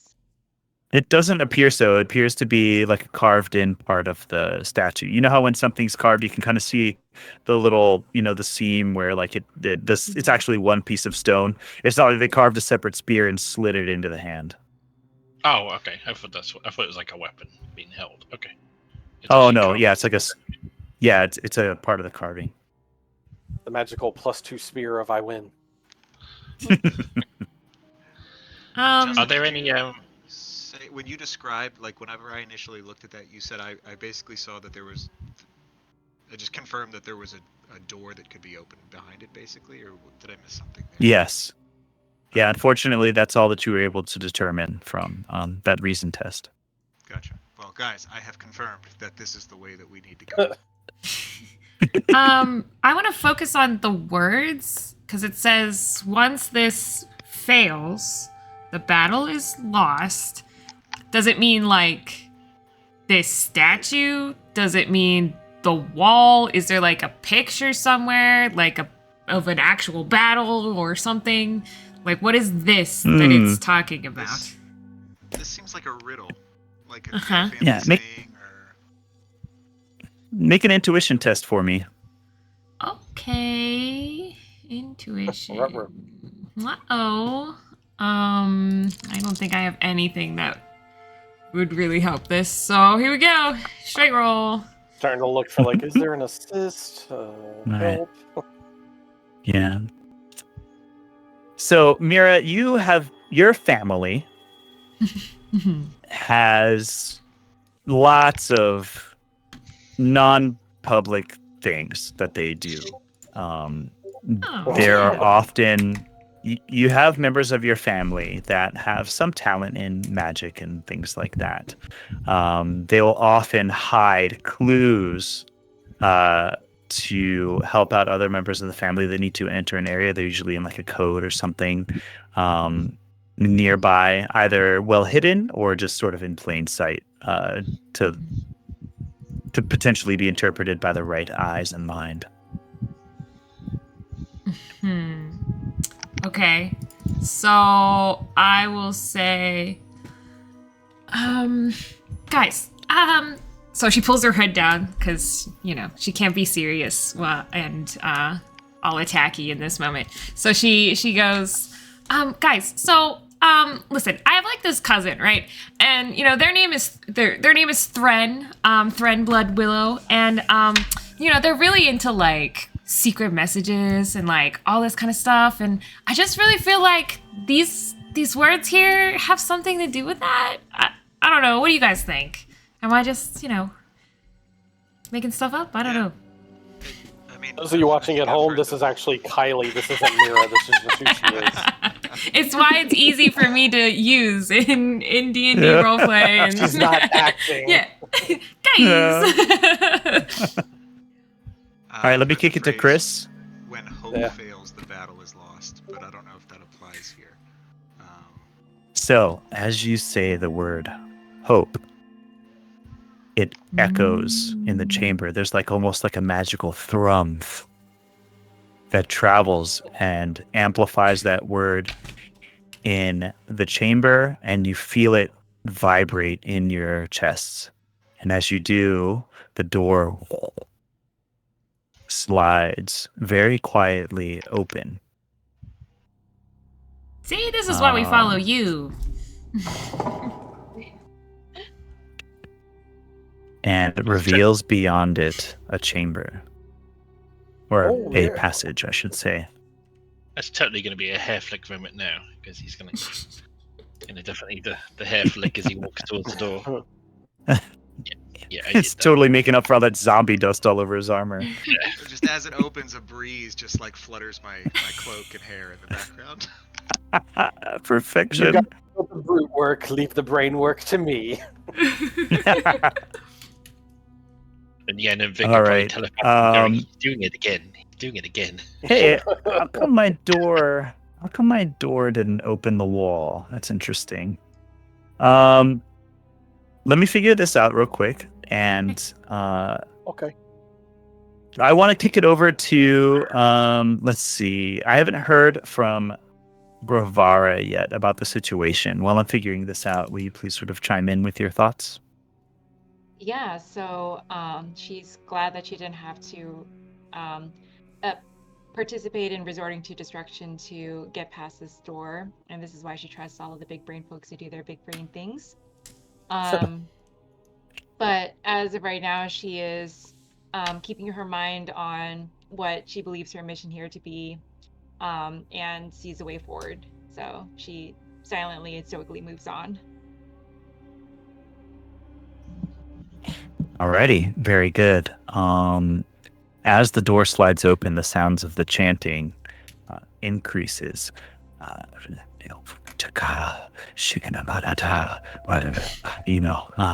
Just imagine the most 80s, metal like chanting. That's what it sounds like, because I didn't workshop that at all before the session today. So use your mind powers and help me out. But that is the sound that you guys hear coming from this passage very strongly. I'll give you guys a few moments to begin to enter the passageway. And if you would please just sort of stay in those first few squares, I'll describe what you see. Okay, so like right here. Yeah, just go into the passage a little bit in the order how you guys like we did before, the marching order for you guys as you progress through here, and then let me know when you're ready. All right, looks like we're ready. Yeah, so what you see before you hear, I'm gonna take the liberty to move your tokens forward. Because you were able to solve the riddle, you're able to approach very quietly to the corner here. And what you see before you is a glowing, translucent white energy field crackling across an opening in the floor that leads to a large staircase leading further down. There's a carving on the south wall that reads, "Ilias's cup shall remain free from the hands of the unworthy. Turn back or perish." There are 5 statues surrounding the stairway going down. Each is smeared with blood, and then they're standing around the stair. You see a large band of goblins standing among the statues, raising their voice in that unified chant. Kachaka waka, kawaka chaka naka, awaka chaka naka waka. Yeah.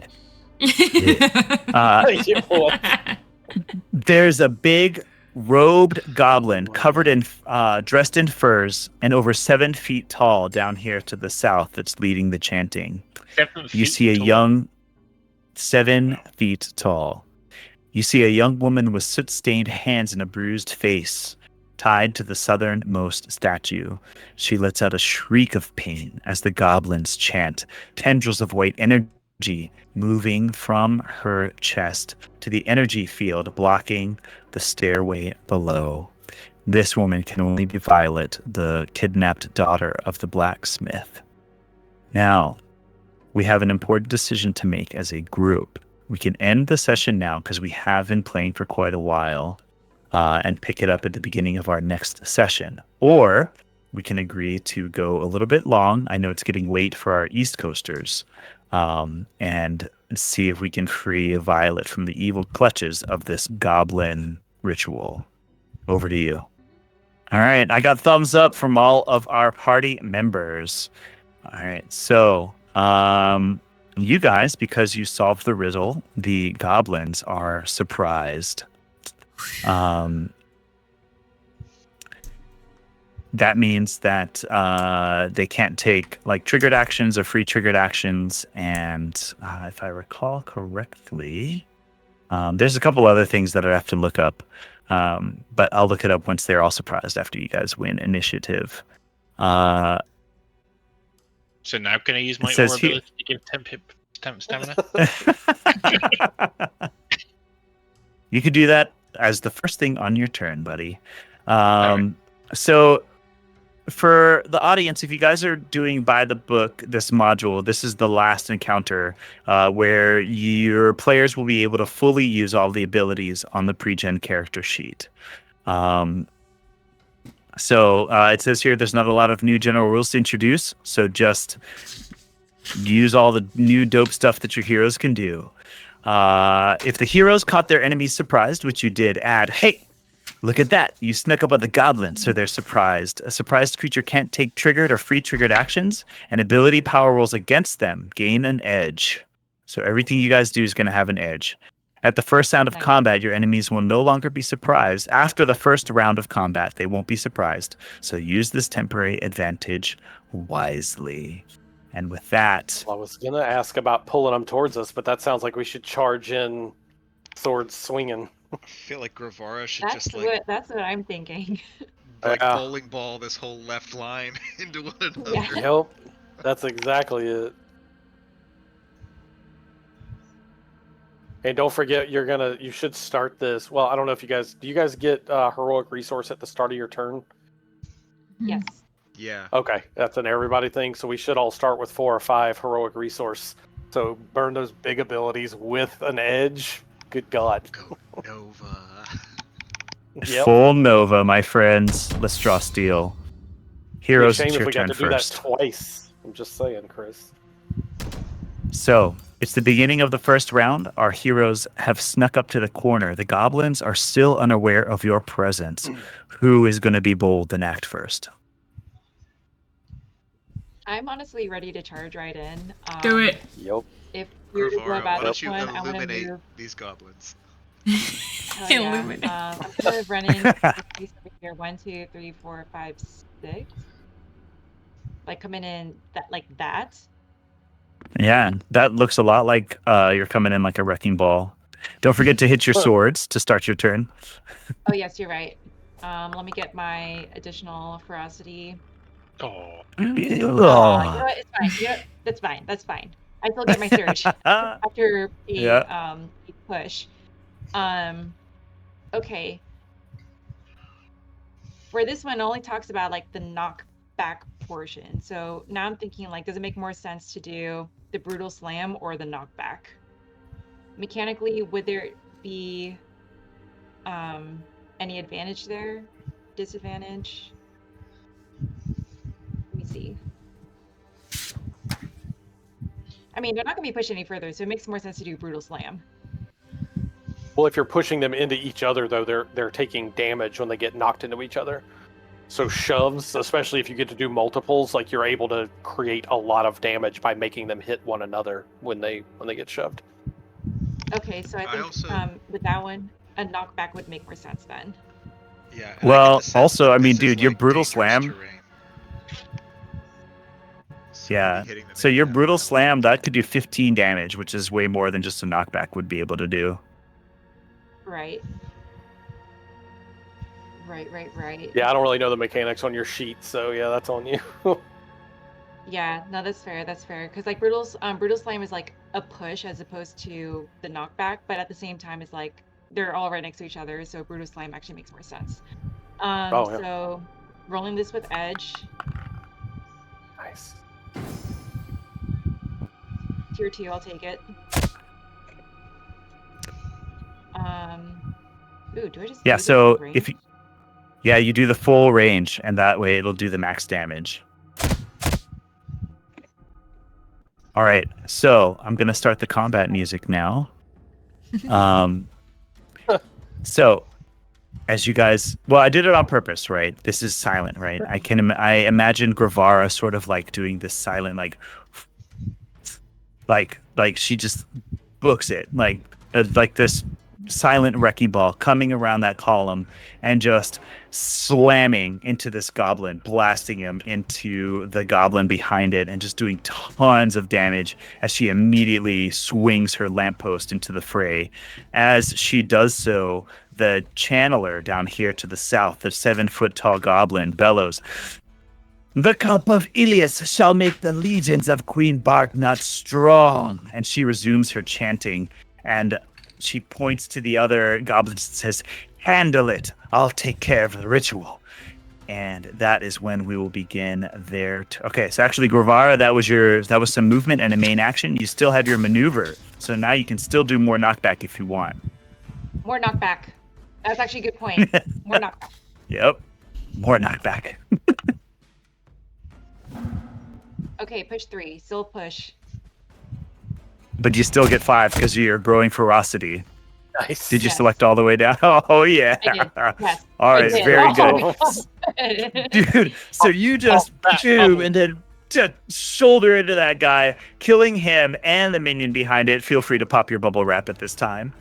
And just destroy that minion behind him. So before anyone has any time to act, Gravara has already made her mark. Anything else? Nope, that's it. I can't move anymore. All right, amazing first turn. What am I gonna do? What am I gonna do? I am going to activate this pod here on the left. So they have a goblin warrior as a captain, and they have spine cleavers. So the spine cleavers are going to move up. One of them is going to move here. Another one is going to move here. Ah, there's ones in the hall. Go get them as well. I'm going to spend some malice here to give them goblin mode. That will give them +2 to everybody's speed until the end of the round. Ah, yes, fresh. I couldn't make it, dang it. Let's see. So this guy's going to move up here in order to get flanking with his minion. Oh, does he not get to flank with a minion? Interesting. Let's see. So these spine cleavers are going to attack. Oh, if that's the case, then they're going to surround you, Gravara, which is kind of probably exactly where you want them. You're locked in here with me. Yes. Actually, I'm going to move this guy here. That's where he's going to go. Because I am going to have them do their axe attack on you, Gravara. Okay. That's 7 damage. Push 1, which really sucks because I think your stability is that. So, Gravara, you are so strong and so stable that these goblins, all with their big axes, you can see the art on them. They are huge, like just ripped goblins. Like, you ever see a dude that's like as wide as he is tall? That's these guys, but then a little bit wider. And they have these ginormous axes that are like 2 times as tall as them. And they all run up and they just try to like just slam you and push you. But you just like plant your feet and, you know, all of your muscles flex as you just shrug off this attack that they tried to make against you. The goblin warrior is going to, that is not going to help him at all. So he is going to charge you and use his spear charge ability.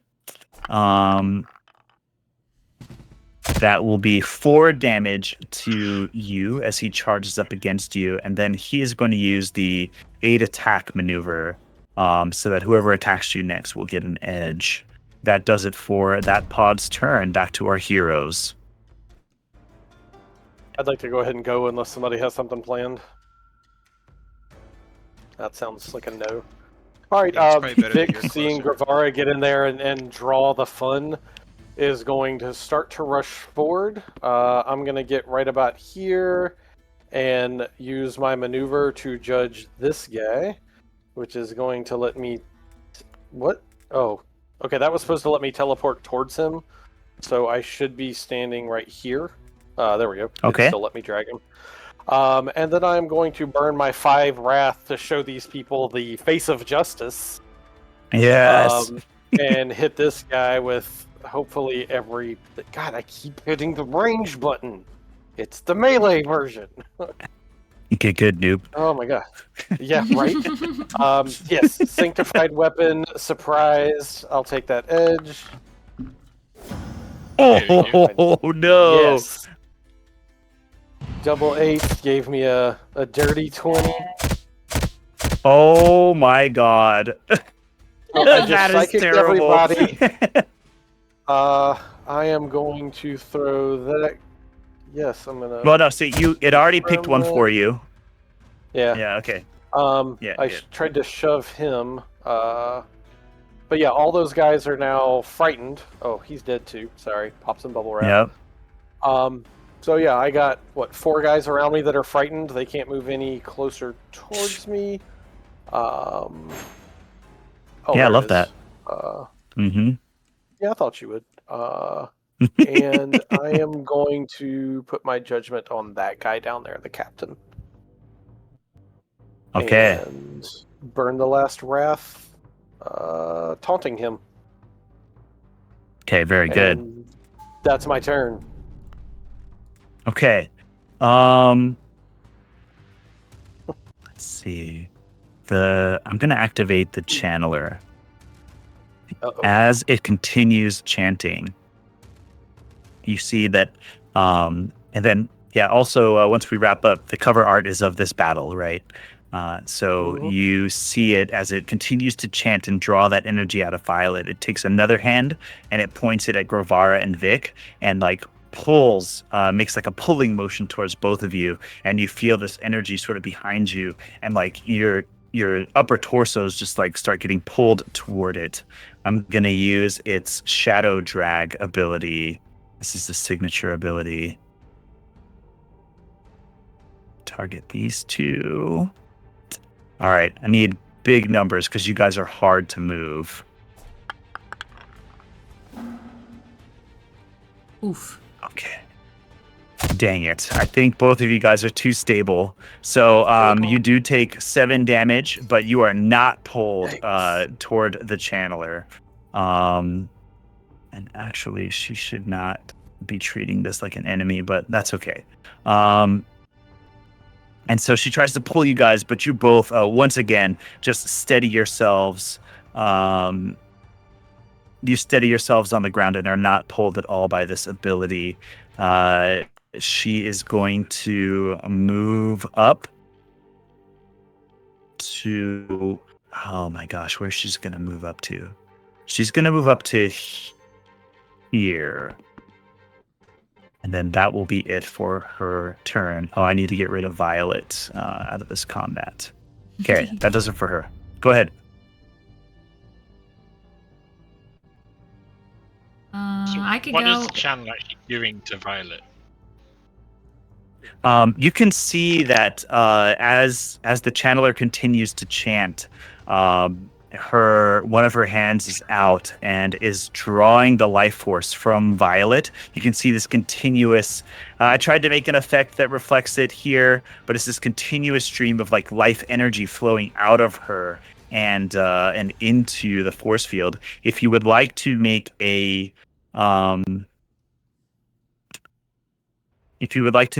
a reason test, I can give you a little bit more information about what's happening, and that'll be free of. That'll be a free maneuver.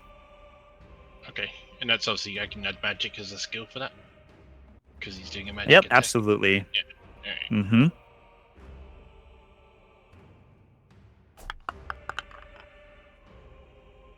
It's not the best. All right, it was an easy test, so you succeed. Yeah.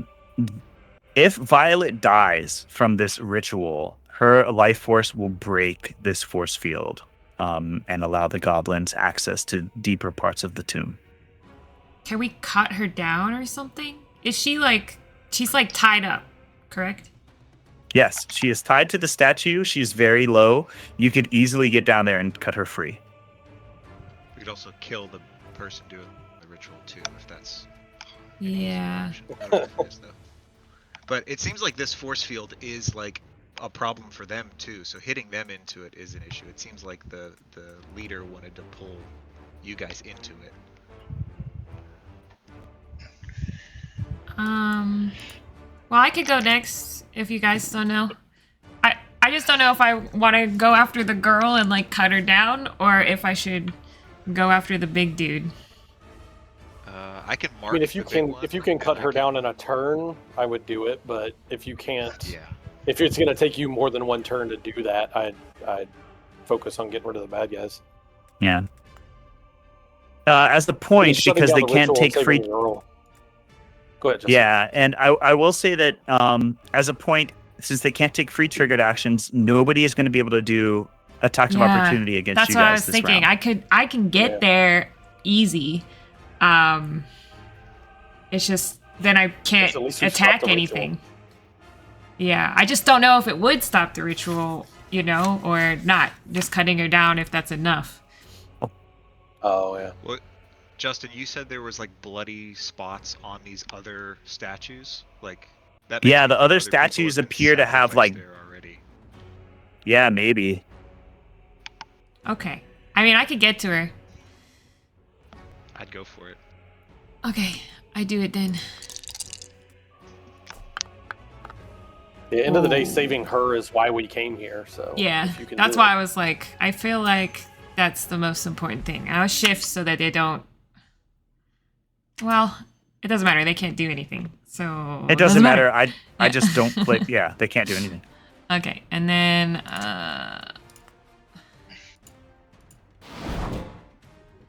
Oh, dope. It was like right and at the edge. That's awesome. Very nice. and then I'll go ahead and I guess just can I do a signature ability on it? Yeah, And so just like no, you just tell me. And so you'll use your maneuver. Yeah. And you cut her free. As she sort of falls and you catch her, she the force continues to come out of her body and feed into this thing. It looks like you're gonna have to get her out of here. That's what I was afraid of. Okay. Well, is that my action? I do to love cut her, like it. cut her down. If we could, just for a moment, I want to like have the camera. I want to do a little camera work. So Mira, like guys, you literally just saw her like hoods up, and I like imagined that you like did a little jump and then pow pow and like powed out of the air and then powed right in front of Violet, cut her down and caught her, and now you've like got her over your shoulder, and now you're kind of looking around to see what you do next. So I'll kick it back over to you. Okay. Do I have an action still, or was it an action to cut her down? Is my No, it was a maneuver, so you still have your action. Yep. Okay. Okay. So cool. I can't really move. Well, Can you trade your main action for a maneuver and teleport away with her? does she teleport with me? She won't go with her. Yeah, I No, didn't think she won't so. go with you. Okay. That would Okay. be funny for a second. That would be She's just- amazing. Yeah. Yeah. Because I don't have any move or anything, so she's just with me. Can I like throw a dagger at the big lady? So you have a couple of options, right? For your action. So for your action, you can do free strike. You can do any of your main actions, but you can also turn it into another move action if you wanted to move some Oh, more. I see this. Oh, okay, yeah. Then I would do that. Yep. I do that. So you okay, will. 'cause- What is your might score? I can't see it now. Hold on. Let me cancel. Yeah. Might is -1. Okay, So I'm the so- worst one to do this. No, it's fine. You can start making progress. It is going to be 2 squares of movement per. Yeah, it's going to be double movement to proceed. Double movement. Okay, so Yep. all right. You get the sense that so somebody real strong wouldn't be slowed down by carrying this teenage girl. 2, 4, 6. What?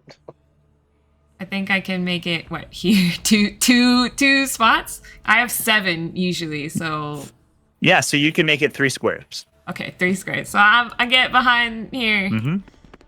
with the girl. Yeah. And I'm just like, a little help. She's kind of heavy.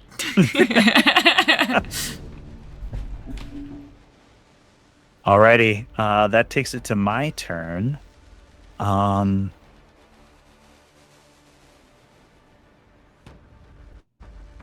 Oh, don't let them get the girl. I'm gonna activate this pod over here. Oh, Oh, geez, none of them can run towards you, but they do have goblin mode, which means I can get them real far. This guy's not frightened, so he can go here. This guy is not frightened, so he can go after Vic. Okay. Yeah, he was outside the range. Yeah, no. That part was so- fine. I was looking. I don't yeah. see the haunted icon on him. I was expecting to see an icon. He for it. is. I see it. Okay. It's this little I see the judge. judge Oh no, I don't thing, see yeah. it. Yeah. Yeah. Let me click on him. It doesn't show. No, might it just just has auto-apply, though. surprised. Yeah. Well, we'll see. We'll see what he ends up doing. I'm gonna Yeah. resolve these minions first, because they are going to use their axe attack against you, Mira, in order to try and disengage you from Miss Violet. Oh. Oh, that other guy. He can't move toward Vic. That makes him pretty useless. I'll move him after. Man. Gosh darn it. Okay. Uh. Push one? You gotta be kidding me. Spades are gonna be the end of me. So, gosh, do I even want to push you then? Yeah, I'm just gonna push you there. No, not Okay. closer to the exit, idiots.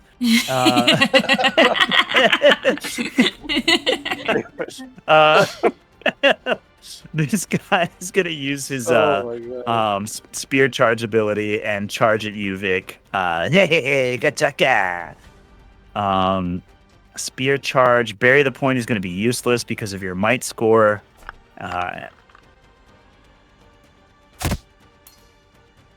Yeah. Okay, so that's 4 damage against you. Yeah. Yeah, there we go. Haha, 4 Okay, damage. very against him. good. Okay. This is going exactly as the goblins planned. Now I use my face to your fist style. Oh no! You just save for frightened. That sucks. Okay, over to my heroes. All right, I think I got a plan. Is Yannicka cool if I go? Sure. That's fine. Okay. I'm going to dash around this corner. I'm going to mark the captain, and I'm going to yell at Gravara and Vic like, "Hey, focus on the captain!" And then I'm going to say, "Strike now!" And I'm going to use... Yeah. and I'm going to burn 5 focus to target a second person. It doesn't give me the option to do that. Real quick though, did you put your mark on the right guy? I think the captains are the ones with the crowns, the little red crowns. Mm-hmm. Yeah, this And one. you put it on like a regular dude. Yeah, Oh, that is a this regular dude. There's that this is- guy and that guy Captain. and the main boss. So you want the Justin, main can you help boss, me right? with that? No, I wanted to put a mark on the captain. Yeah. Okay. Right here, actually. I have a plan. Justin, Okay. can you Okay. remove this? So I want. I think if you shoot, just remark the other guy, it should take your mark away. Just go ahead and do it again. What were you saying, Gravara? No, I'm deciding what I'm gonna do, and I'm gonna do my best not to try to slam in the correct direction. Yeah. So when you slam, you have the option to like. You don't have to hit interfere, right, with your slam. You can Oh. move it to the Yeah, right I or left a can do little that. bit. Oh, okay. That's Gotcha. Vic. I can amend that move. Yeah. Bam. And then Vic, you should be able to do a signature attack as well. I didn't get anything. Well, yeah, 'cause You can just go ahead and do doesn't- it, man. Yeah, it doesn't let me target people because I have to spend focus Oh, to do that, okay. but it doesn't let me like You said I can do a signature ability? a signature. Yeah. Okay, so not a heroic, okay.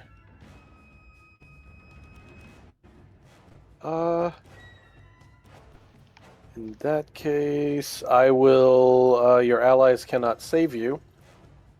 And hit that guy.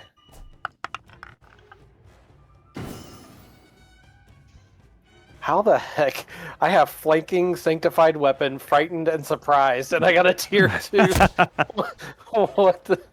I still get to pop some bubble wrap. Yep. You're free. Go ahead and there you go. Why did Gravara take damage? I don't know. I didn't I don't know. push anybody towards it. Oh yeah, yeah. Heal yourself too. I think it was part of the your friends cannot help you. Gotcha. So Gravara, just heal yourself too. Yeah, there you go.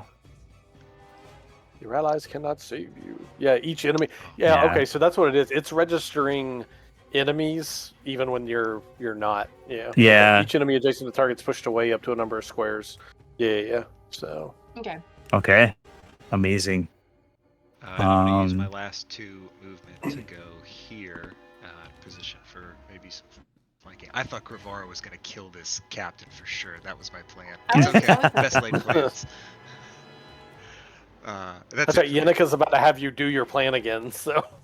Yeah. Sweet. So. Alrighty, my turn. Who am I going to activate? Oh, I only have these warriors left. They're not in a great spot. Yeah, they are. Oh, okay. Oh, wait, they're crafty. Oh, I forgot that they're crafty. Ugh, kachaka. Ugh. Let's see. Yeah. This one's gonna weave up here. This one's gonna come over here. That the one will channeler. not be doing that. He's frightened. He couldn't have. moved Oh, closer he's to me. frightened. You son of a motherless Over goat. Yeah, you were one more away. Get away from me. Whoa. All right, so this one's gonna be not fighting the guy, and he's gonna use his bury the point ability against Yenica. He's gonna charge at you. Actually, That's wait, wasn't the guy I'm gonna standing burn. right here? Yeah, he was standing there. He's got goblin This mode guy's, and this guy's bury the. frightened. He went this way. Okay, yeah. He's frightened. Oh, okay. Yeah, All right. Yeah. so he is running away from Vic, Okay. Yeah. which is very goblin-y. I'm gonna kill this chick on my way All out. right. Yeah. All right. So 6 damage to our girl Yenica, and if your might is less than 1, you are bleeding. So Yenica is now bleeding as this. Yeah, and he does like the what is it? The Achilles like spear jump thing, and like just stabs you, buries the spear and cuts your bicep. And you are now bleeding. This other guy here, he's like, hey, he just kind of does like sort of a half-hearted spear strike against you, Vic. Wasn't he over? Well, that's fine. Yeah, so that's 5 damage to you, and then he's gonna use his crafty ability to just move behind this column, and he says, "I'm resetting for a charge, boss. Yeah, that's what I'm doing." And let's see if they save versus frightened. They do not, because sweet. That takes it back to our heroes. Okay. So I can use the free use of the ore ability to give 6 stamina, correct? You said I could do it. You sure can. 6 Alright, temp we get that- stamina. We get that to Vic because he's the lowest, so Vic can have 6 stamina. Okay. Nice idea. Look at this. Getting a little nervous. Nice. All right. Okay. So who do you think had the best move of the round? Was Innoviz probably, right? So I can have him. Yeah. I think we'll have Innoviz do that move again. Oh my good. Well, you do have to get to line of effect. So Yenica, if you could Oh, please move at okay. least into the room. Yeah. Okay. All right. Go with that. Good question. Is line of effect, is that equivalent to what we usually think of as line of sight? Yeah. Yes. Okay. I didn't know if line of effect was just within range or not, so okay, cool. Yeah. Okay, I'm gonna do definitely Vic to get this captain next to him, and it lets you do a signature attack. So that sounds like Vic and I can- Gravara again. I could kill the captain if that's what you wanted. I have range. Ooh, yes. Oh, okay. All right, so I'll do Mira. Or I and then could who do- wants the other one, Gravara or Vic? We wanted the captain's dead, I can- right? So we can give it to Vic. Yeah. Okay. Oh, Gravara can do her charge thing. Oh. Yeah. That might be better. Devastating Oh. rush. Oh, You you could. can only do it to 2 people. I thought you could do it to 3. Just that's a I thought different it was free as ability. well. Oh, okay. Oh. So the one that that works for 3 people gives you guys a free strike. The one that works for 2 gives you guys signature abilities. So it's like Okay. yeah, more people, less powerful stuff. So Yeah, still that Vic makes sense. and Mira, or Gravara and Mira? Well, Gravara will probably do more damage than me if she does a charge. Yeah. I can charge, and I can grab this guy over here, and then, like, yeah, that would work. Do it. Okay. So wait, it's not letting me do it anymore. Oh, it picked me. Oh, wait, That's it's why. only giving me Yeah. my melee freeze strike. Well, we can also just say, you know, hey, Yeah. you two guys do a signature ability. Yeah. Like, we don't, yeah. Wait, so Who are the I'm 2? not doing the... So it's Mira and Gravara. Mira Oh. and Gravara. All right, I'm hitting the cancel Yeah. button. There we go. Yeah, so just Signature having me ability. do the melee free strike or range free strike, so not doing that then, correct? No, No, you're No. doing the signature. Okay. Wait. And then go ahead and do the signature. Yep, so you can either do your Brutal Slam or your Devastating Rush. I'm gonna go this way. Actually, no, I want to go, shit. 1, 2, 3. I gave myself 2 movement instead of the 3, but I'm gonna go ahead and do it. Oh, Okay. And I'll yeah, he attack. did. go? Yeah. I love that that is still a 10 damage when you roll 2 threes. Yeah. Okay. Then I guess I'll go for the other captain. Or I do you just want me to- remarked the Ah, I just marked yeah. the big bad, so now you'll get like a double edge or something on him. Yeah, that's good. Edge on power rolls made against the target. Yeah.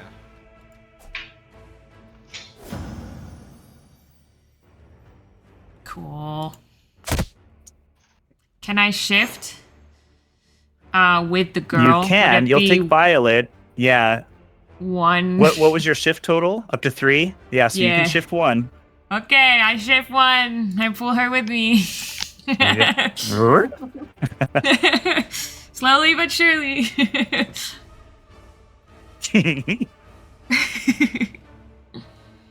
All right. Excellent. Great job, Yannicka. So I think that was your maneuver and your main action. I haven't used the main action yet. Oh, okay. Maneuver was the flashback, so. Paul Oh, what was just your getting awe? started. Or was the one you said I could do a free use of at the start with the counter? No, that you would one? still need to spend. You would still need to spend the resource.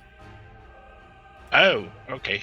I thought we could. In that case, then Rick probably couldn't get his sick. Because I think we had to do them. I had to spend the points for the maneuver, and that's what it calculated. No, you didn't. No, that's fine Oh. because awe is your main action, and then maneuver is your maneuver. Or sorry, flashback is your maneuver. So you're totally fine.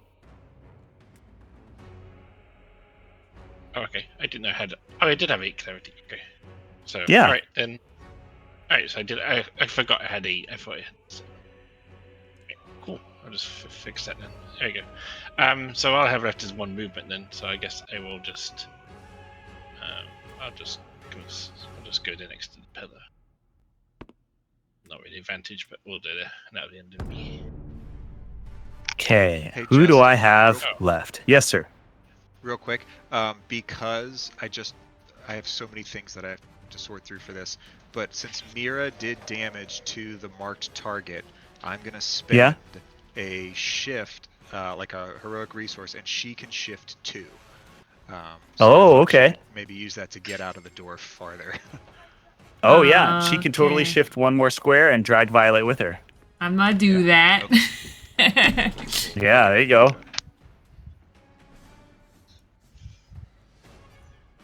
As you move past the one person smart enough to know not to let Violet get away. I know, but there's not much I can do about that. Yeah. All right. Gosh, who do I have left? The cunning looks like goblin warrior. Where is that This guy up here. Oh yeah, but he Yep, already the only took his one turn. I thought. Yeah, he went with the other charged me. guy. He went up there and Yeah, attacked he him. did. I must have not grouped his initiative properly. Let me. No, oh, that's weird. Okay. Nope, they are. Oh yeah, okay. There we go. I didn't group their initiative properly. That's why. Okay, enemy turn. End turn. Cancel. Hero turn. Round 2. Let's go. I like that this guy's marked, by the way. I realize I can spend less insight on things if I have an edge on the thing. So that's why I want you to mark everything. Just mark everyone.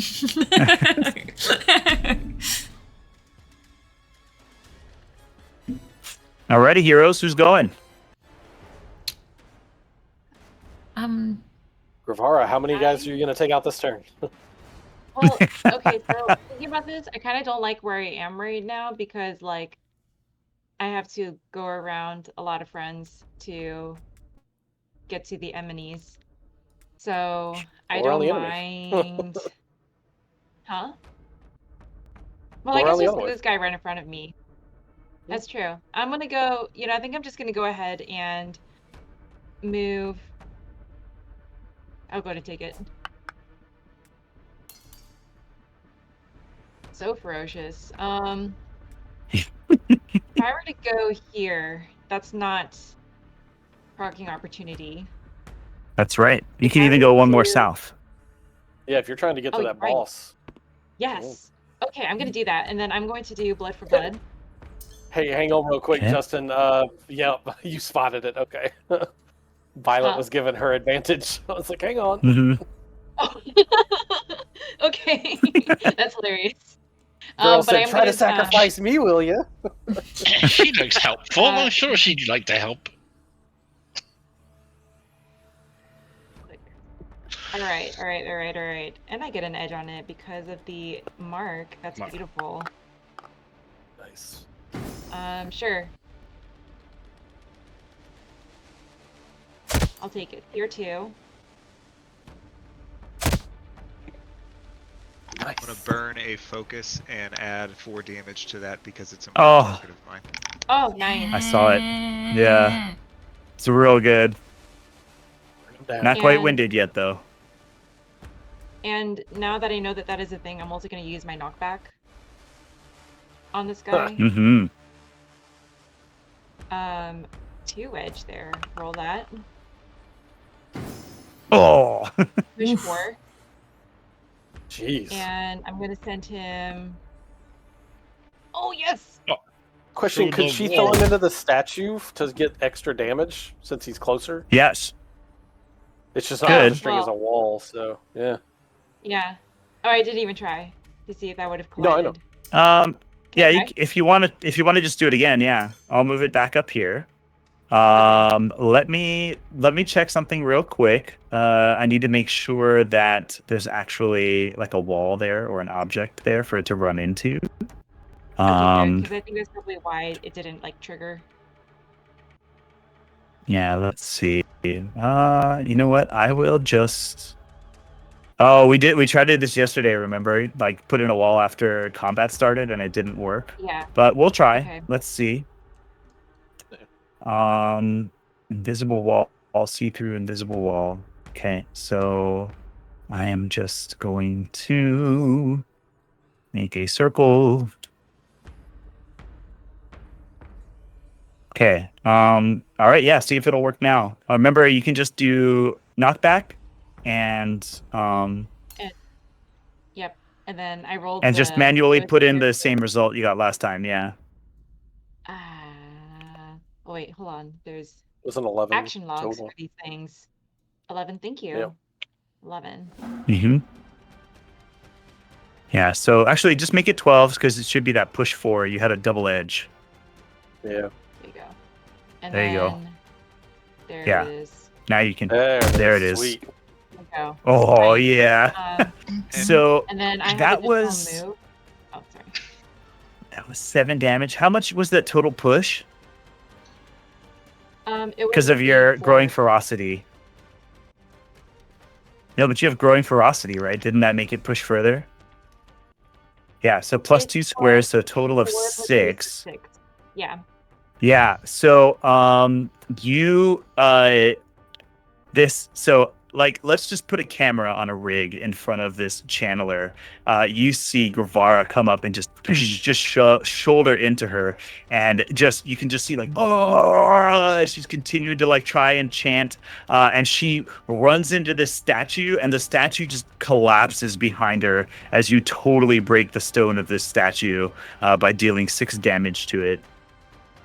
I don't know how to reflect that that's broken, but I'll figure it out later. And Gravara, do And you I am want to actually going me to to deal with? front. And then I'm gonna like run up to her and I'll take the opportunity attack. Alrighty. Okay, wait one. I'm just gonna put some like rubble here to show that it's broken. And where did you move that you're gonna take an opportunity? Oh, this guy? Okay. Yeah. So you take 2 damage. That's fine. Okay, and that's it. Hey, Gravara, I get to use since you hit it again, it could take 4 more, or I can let you spend a recovery since you hit a marked target. Do you want to do that? Ooh, I'll take the recovery. Okay, gotcha. I will. Shouldn't even have to think about that. Nope. Screw 4 damage. I want to heal for Alright. 11. Thank you. All right. Yep.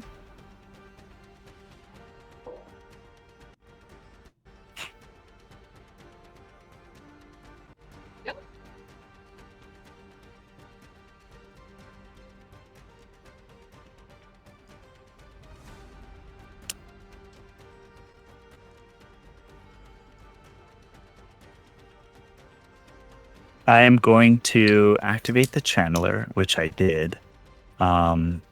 She's going to use an ability called Blistering Element. Actually, wait. She's going to use an ability called Twist Shape.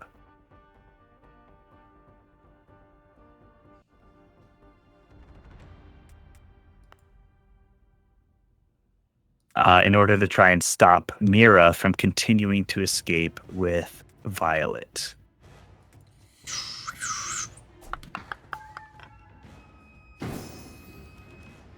What is your presence? My presence is +1. I do have corruption damage immunity 3, and also I would like to have the damage that remains and teleport up to 4 squares. Okay, so I was hoping that your presence was a little bit lower. You are not shape changed, which would have been so amazing. But yeah, if you teleport, just you can do so with the understanding you're going to leave Violet behind. I know. Does that ability have a potency? Innov is there, and I'll say, yeah, Fabio can grab her. Yeah, interview's there. Does that ability have a potency, Justin? Yeah, it did, but it didn't take hold. Oh, okay, gotcha. Because How much? Parry and have the damage, but I don't know if that matters. So it was 13 damage, but minus 3, right? No, it's 8 corruption damage. 8 corruption damage. It would have been 8 minus 3. So you should have. I mean, it 5. should have just done 5. I think. Yeah, I'm just it wondering does if have I your should. corruption damage immunity. So. Okay, I was just wondering if I should even have it, or if I should just stay with the girl. I'll just stay. I won't use my trigger, and I won't teleport or have it. The channeler growls in frustration and reaches out to grab you. Okay.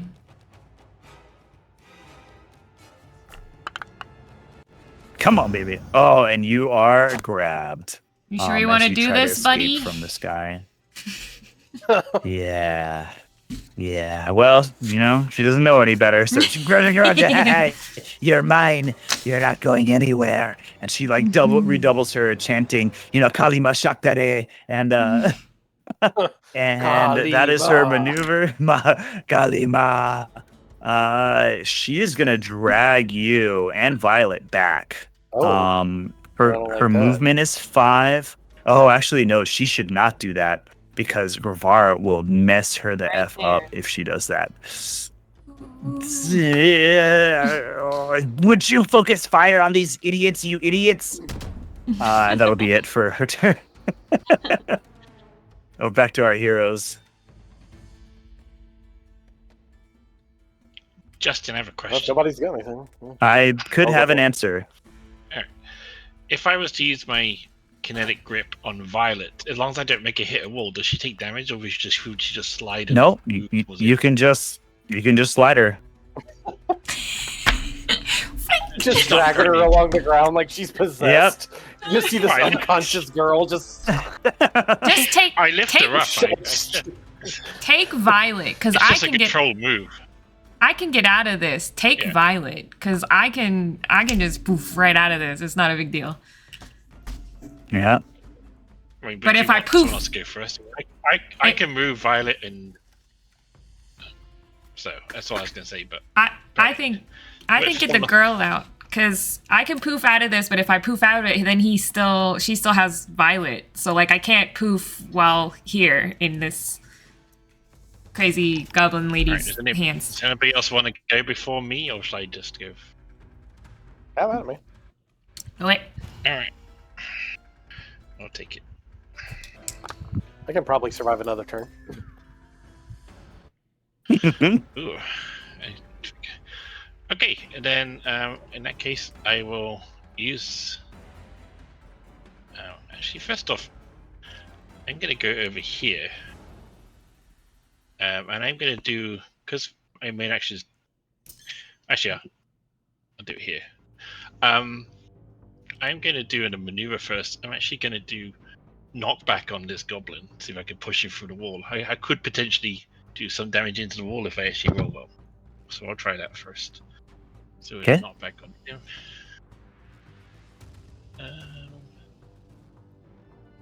Alright, so he's not afraid. Okay, so it's just a string. Maybe we'll get lucky. Maybe we won't. So it's just a push one, I think. So we'll put him.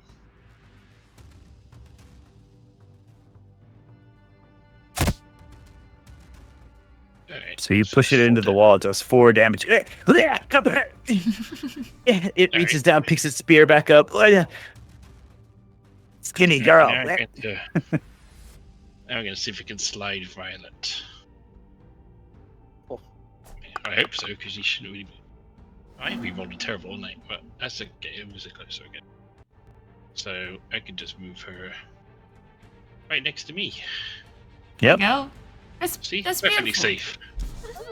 So Yes. And that'll be the end of my turn because I don't need to move anymore. I'll just stay there, be by Violet, and try and. Is she actually unconscious, by the way, moving, or is she blabbering? Screaming? She is still screaming because the energy is still being pulled out of her chest and into the field while she's in this space. All right, so I'm just trying to comfort her as a end of turn because I understand it's probably Okay. It's an even worse She visual. has no I was idea what the picturing hell's an going on. unconscious girl getting dragged. Now she's Yeah. screaming and moving involuntarily. What the? Yeah, this is some exorcist stuff, man.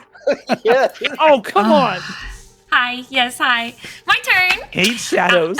I just like look at this goblin lady and I'm like, oh, just you and me now that the girl's gone. That sucks for you. And she's gonna go ahead. I'm gonna use a maneuver to teleport so I'm not grappled anymore. But I'm gonna teleport behind her. Kind of just try to take her off guard. And then I'm going to use a a 5 insight heroic ability called coup de grace, and I'm gonna I don't have any surges. I wish I had some surges, but that's okay. I'm just gonna hope for the best. Jeez. Oh. Sheesh. Yep, and here's some damage. Oh, beautiful. Oh. Oh. And 2d6 What the- plus so- 14? Whoa. Oh. yeah, it's a big one. So, Mira, will you please take a seat? This was pretty epic. So, will you please take a seat in the director's chair and just show us what this scene looks like in the camera's eye? Oh my goodness. So she just now that the girl's out of the picture, she can kind of move freely. This is great. And so she just kind of smiles sweetly, and then just my entire body turns to ash. I pop up behind her, and I like to imagine that like I pop up kind of almost above her and just dive down with 2 daggers into the back of this goblin queen. That is brutal. Oh, that is amazing. Any sweet catchphrases you whisper in the channeler's ear as you bury your daggers into its back? You probably shouldn't have grabbed me. And she'll. That's it, I guess. I guess I can still move. God, but... amazing. You can still move.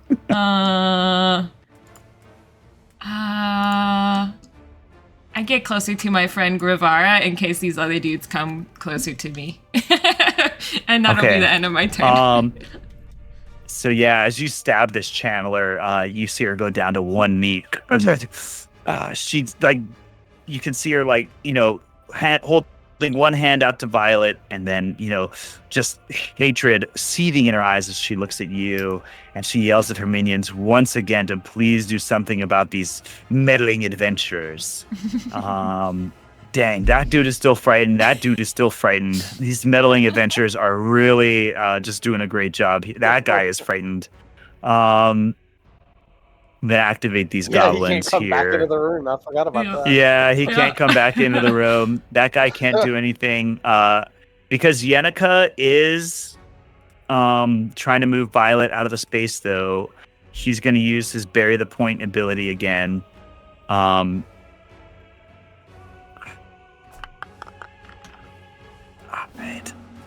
right, so it's 5 damage. If your might is less than 0, you are bleeding. Which I think you are. Okay. Thanks. All right. He's getting pushed again. Oh no! I forgot about that. Hey, I didn't do what you wanted me to do, boss. So he's What the hell? hands off, buddy. No, this guy is gonna what? He can't Stand do there. anything. He's stuck, or he's gonna stand there. He's like pop out. Still He setting up for grabs that like a charge, rock. boss. Yeah, I'm almost ready for this charge, boss. He grabs a rock and throws it at Vic. Ranged free strike, yay! Take that. He does 1 damage, and he goes behind him. Fucking call him again. Like a You pebble. save. Yeah. All right, cool. He's no longer He's not frightened. frightened. It's our hero's turn.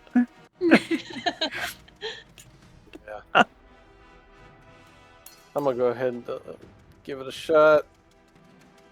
Let's see. I am going to spend some wrath to do the God's Punish and Defend. Unfortunately, this is going to be nothing but punishment because I don't have any recoveries for the defense side of it. Oh, that's terrible. Ugh. Well, I will judge and taunt. There we go. Now I got the taunted thing at least. But that sucks. There you I go. really had other plans. Okay, well, I've got that. There's a pretty tasty column right there you can knock him into. Yeah, Wait. there's that. But I am going to 8 attack on this guy, so if anybody else decides to pop him, then sucks to be him. And that's my turn. All right. Dang, that other guy's still frightened. Freaking A. Aw. All right, I'm coming, boss. You see this spine cleaver. Gosh, I haven't been able to do what I really wanted to do this whole time. Oh wait, I have these 2 guys down here. Okay, yeah. Inavir's up there. Dang it. Okay. That guy's frightened.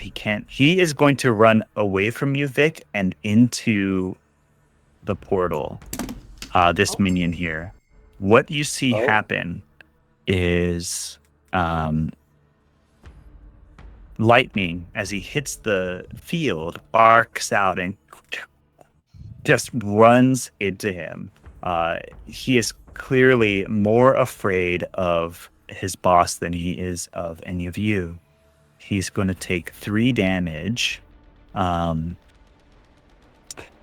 which actually I think, now that I'm looking at the math, is going to kill him. So let's What was see his what goal? happens. What was he trying to do?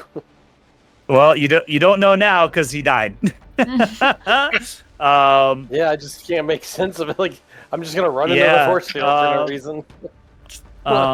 This one, there was a reason, but he did not live to enact what he was trying to do. And you know what? That's fine. I feel like that's thematic. This one is I'm going okay to with that. use his. Gosh, there's not even anybody behind him he can charge at.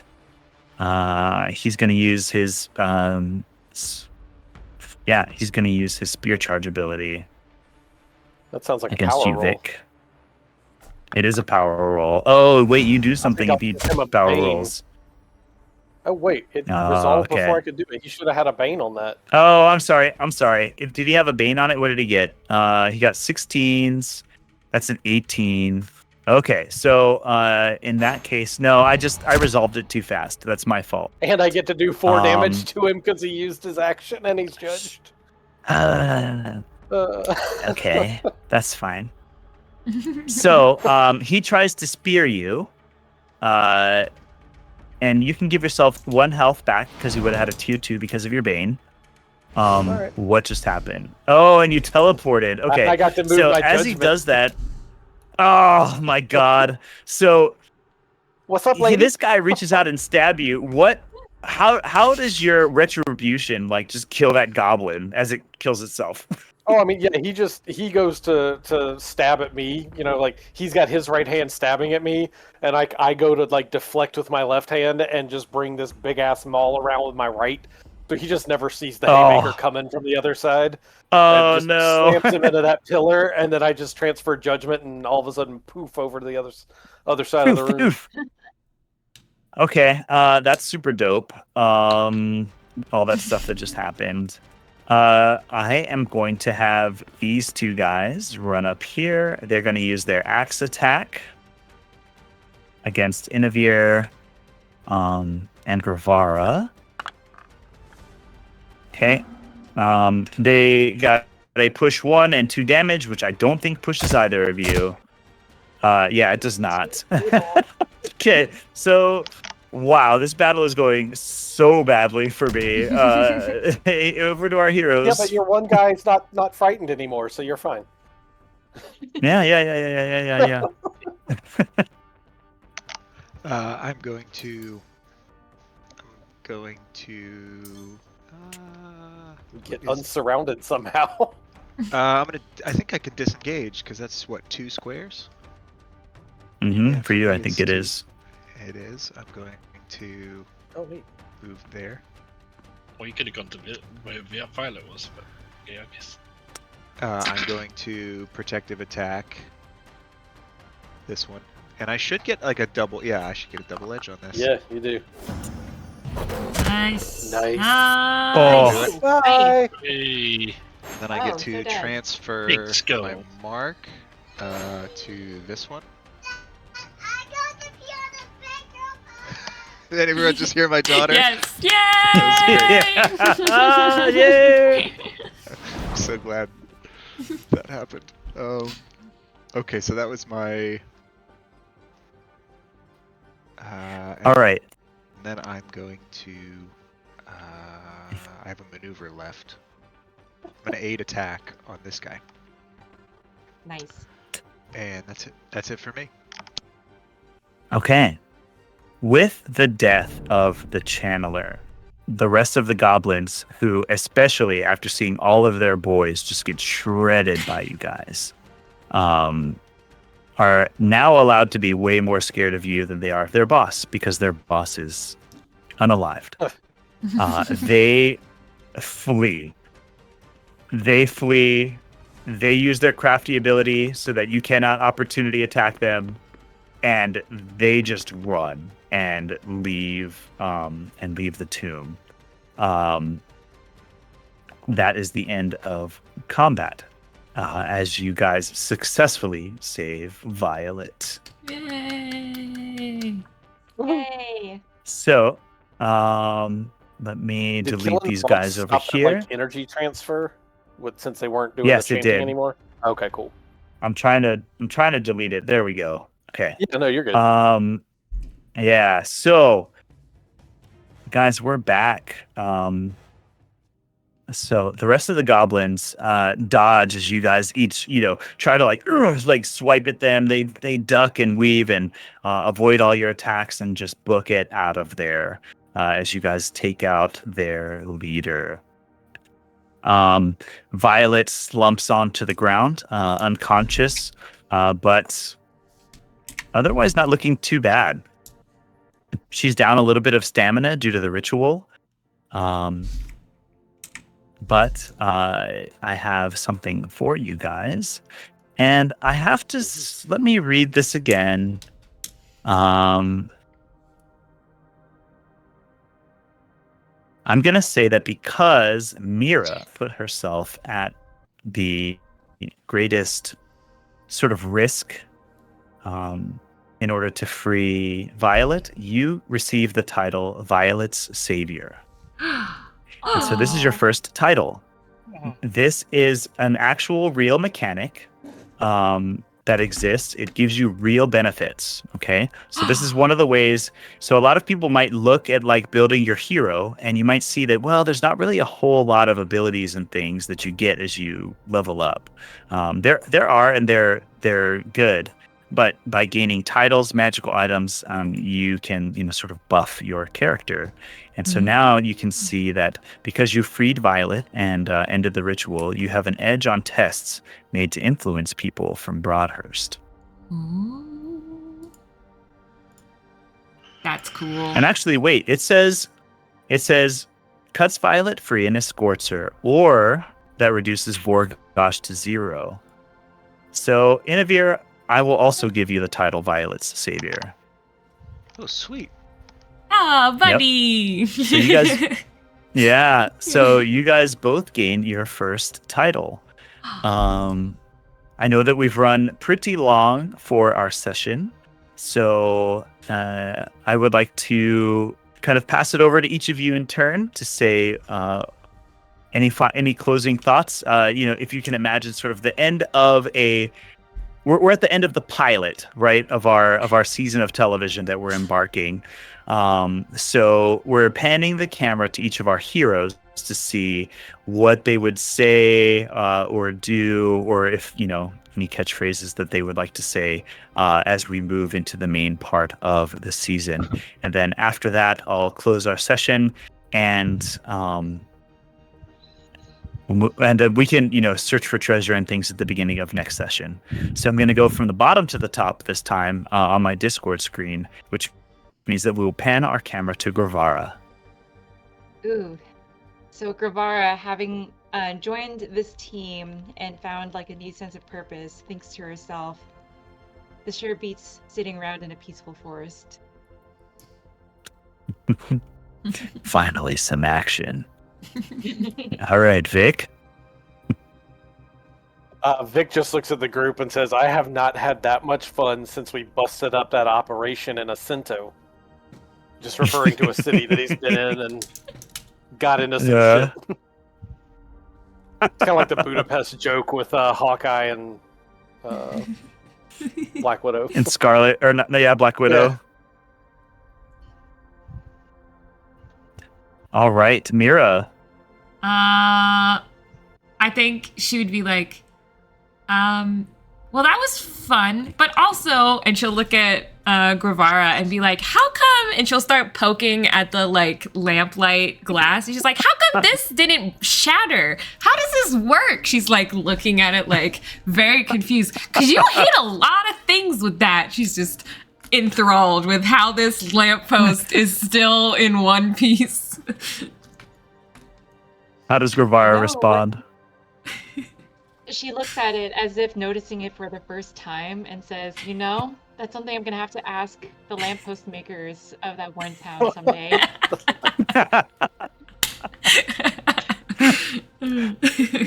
And now we pan our camera to Inavir.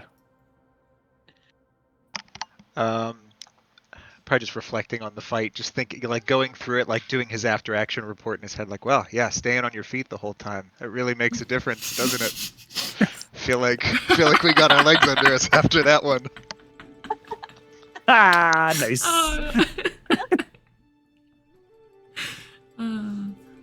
All right, excellent. And now finally, Yenica. So Yen is feeling a little bit exhausted from that, so she's going to probably slump down next to the unconscious Violet after making sure she didn't fall too badly when she collapsed. Mhm.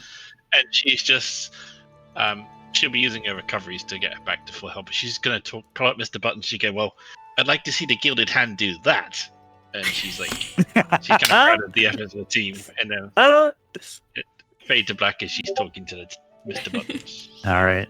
Perfection. I love it. And with that, we'll conclude today's session. Great job, everyone. And we'll pick it up again as the schedule allows.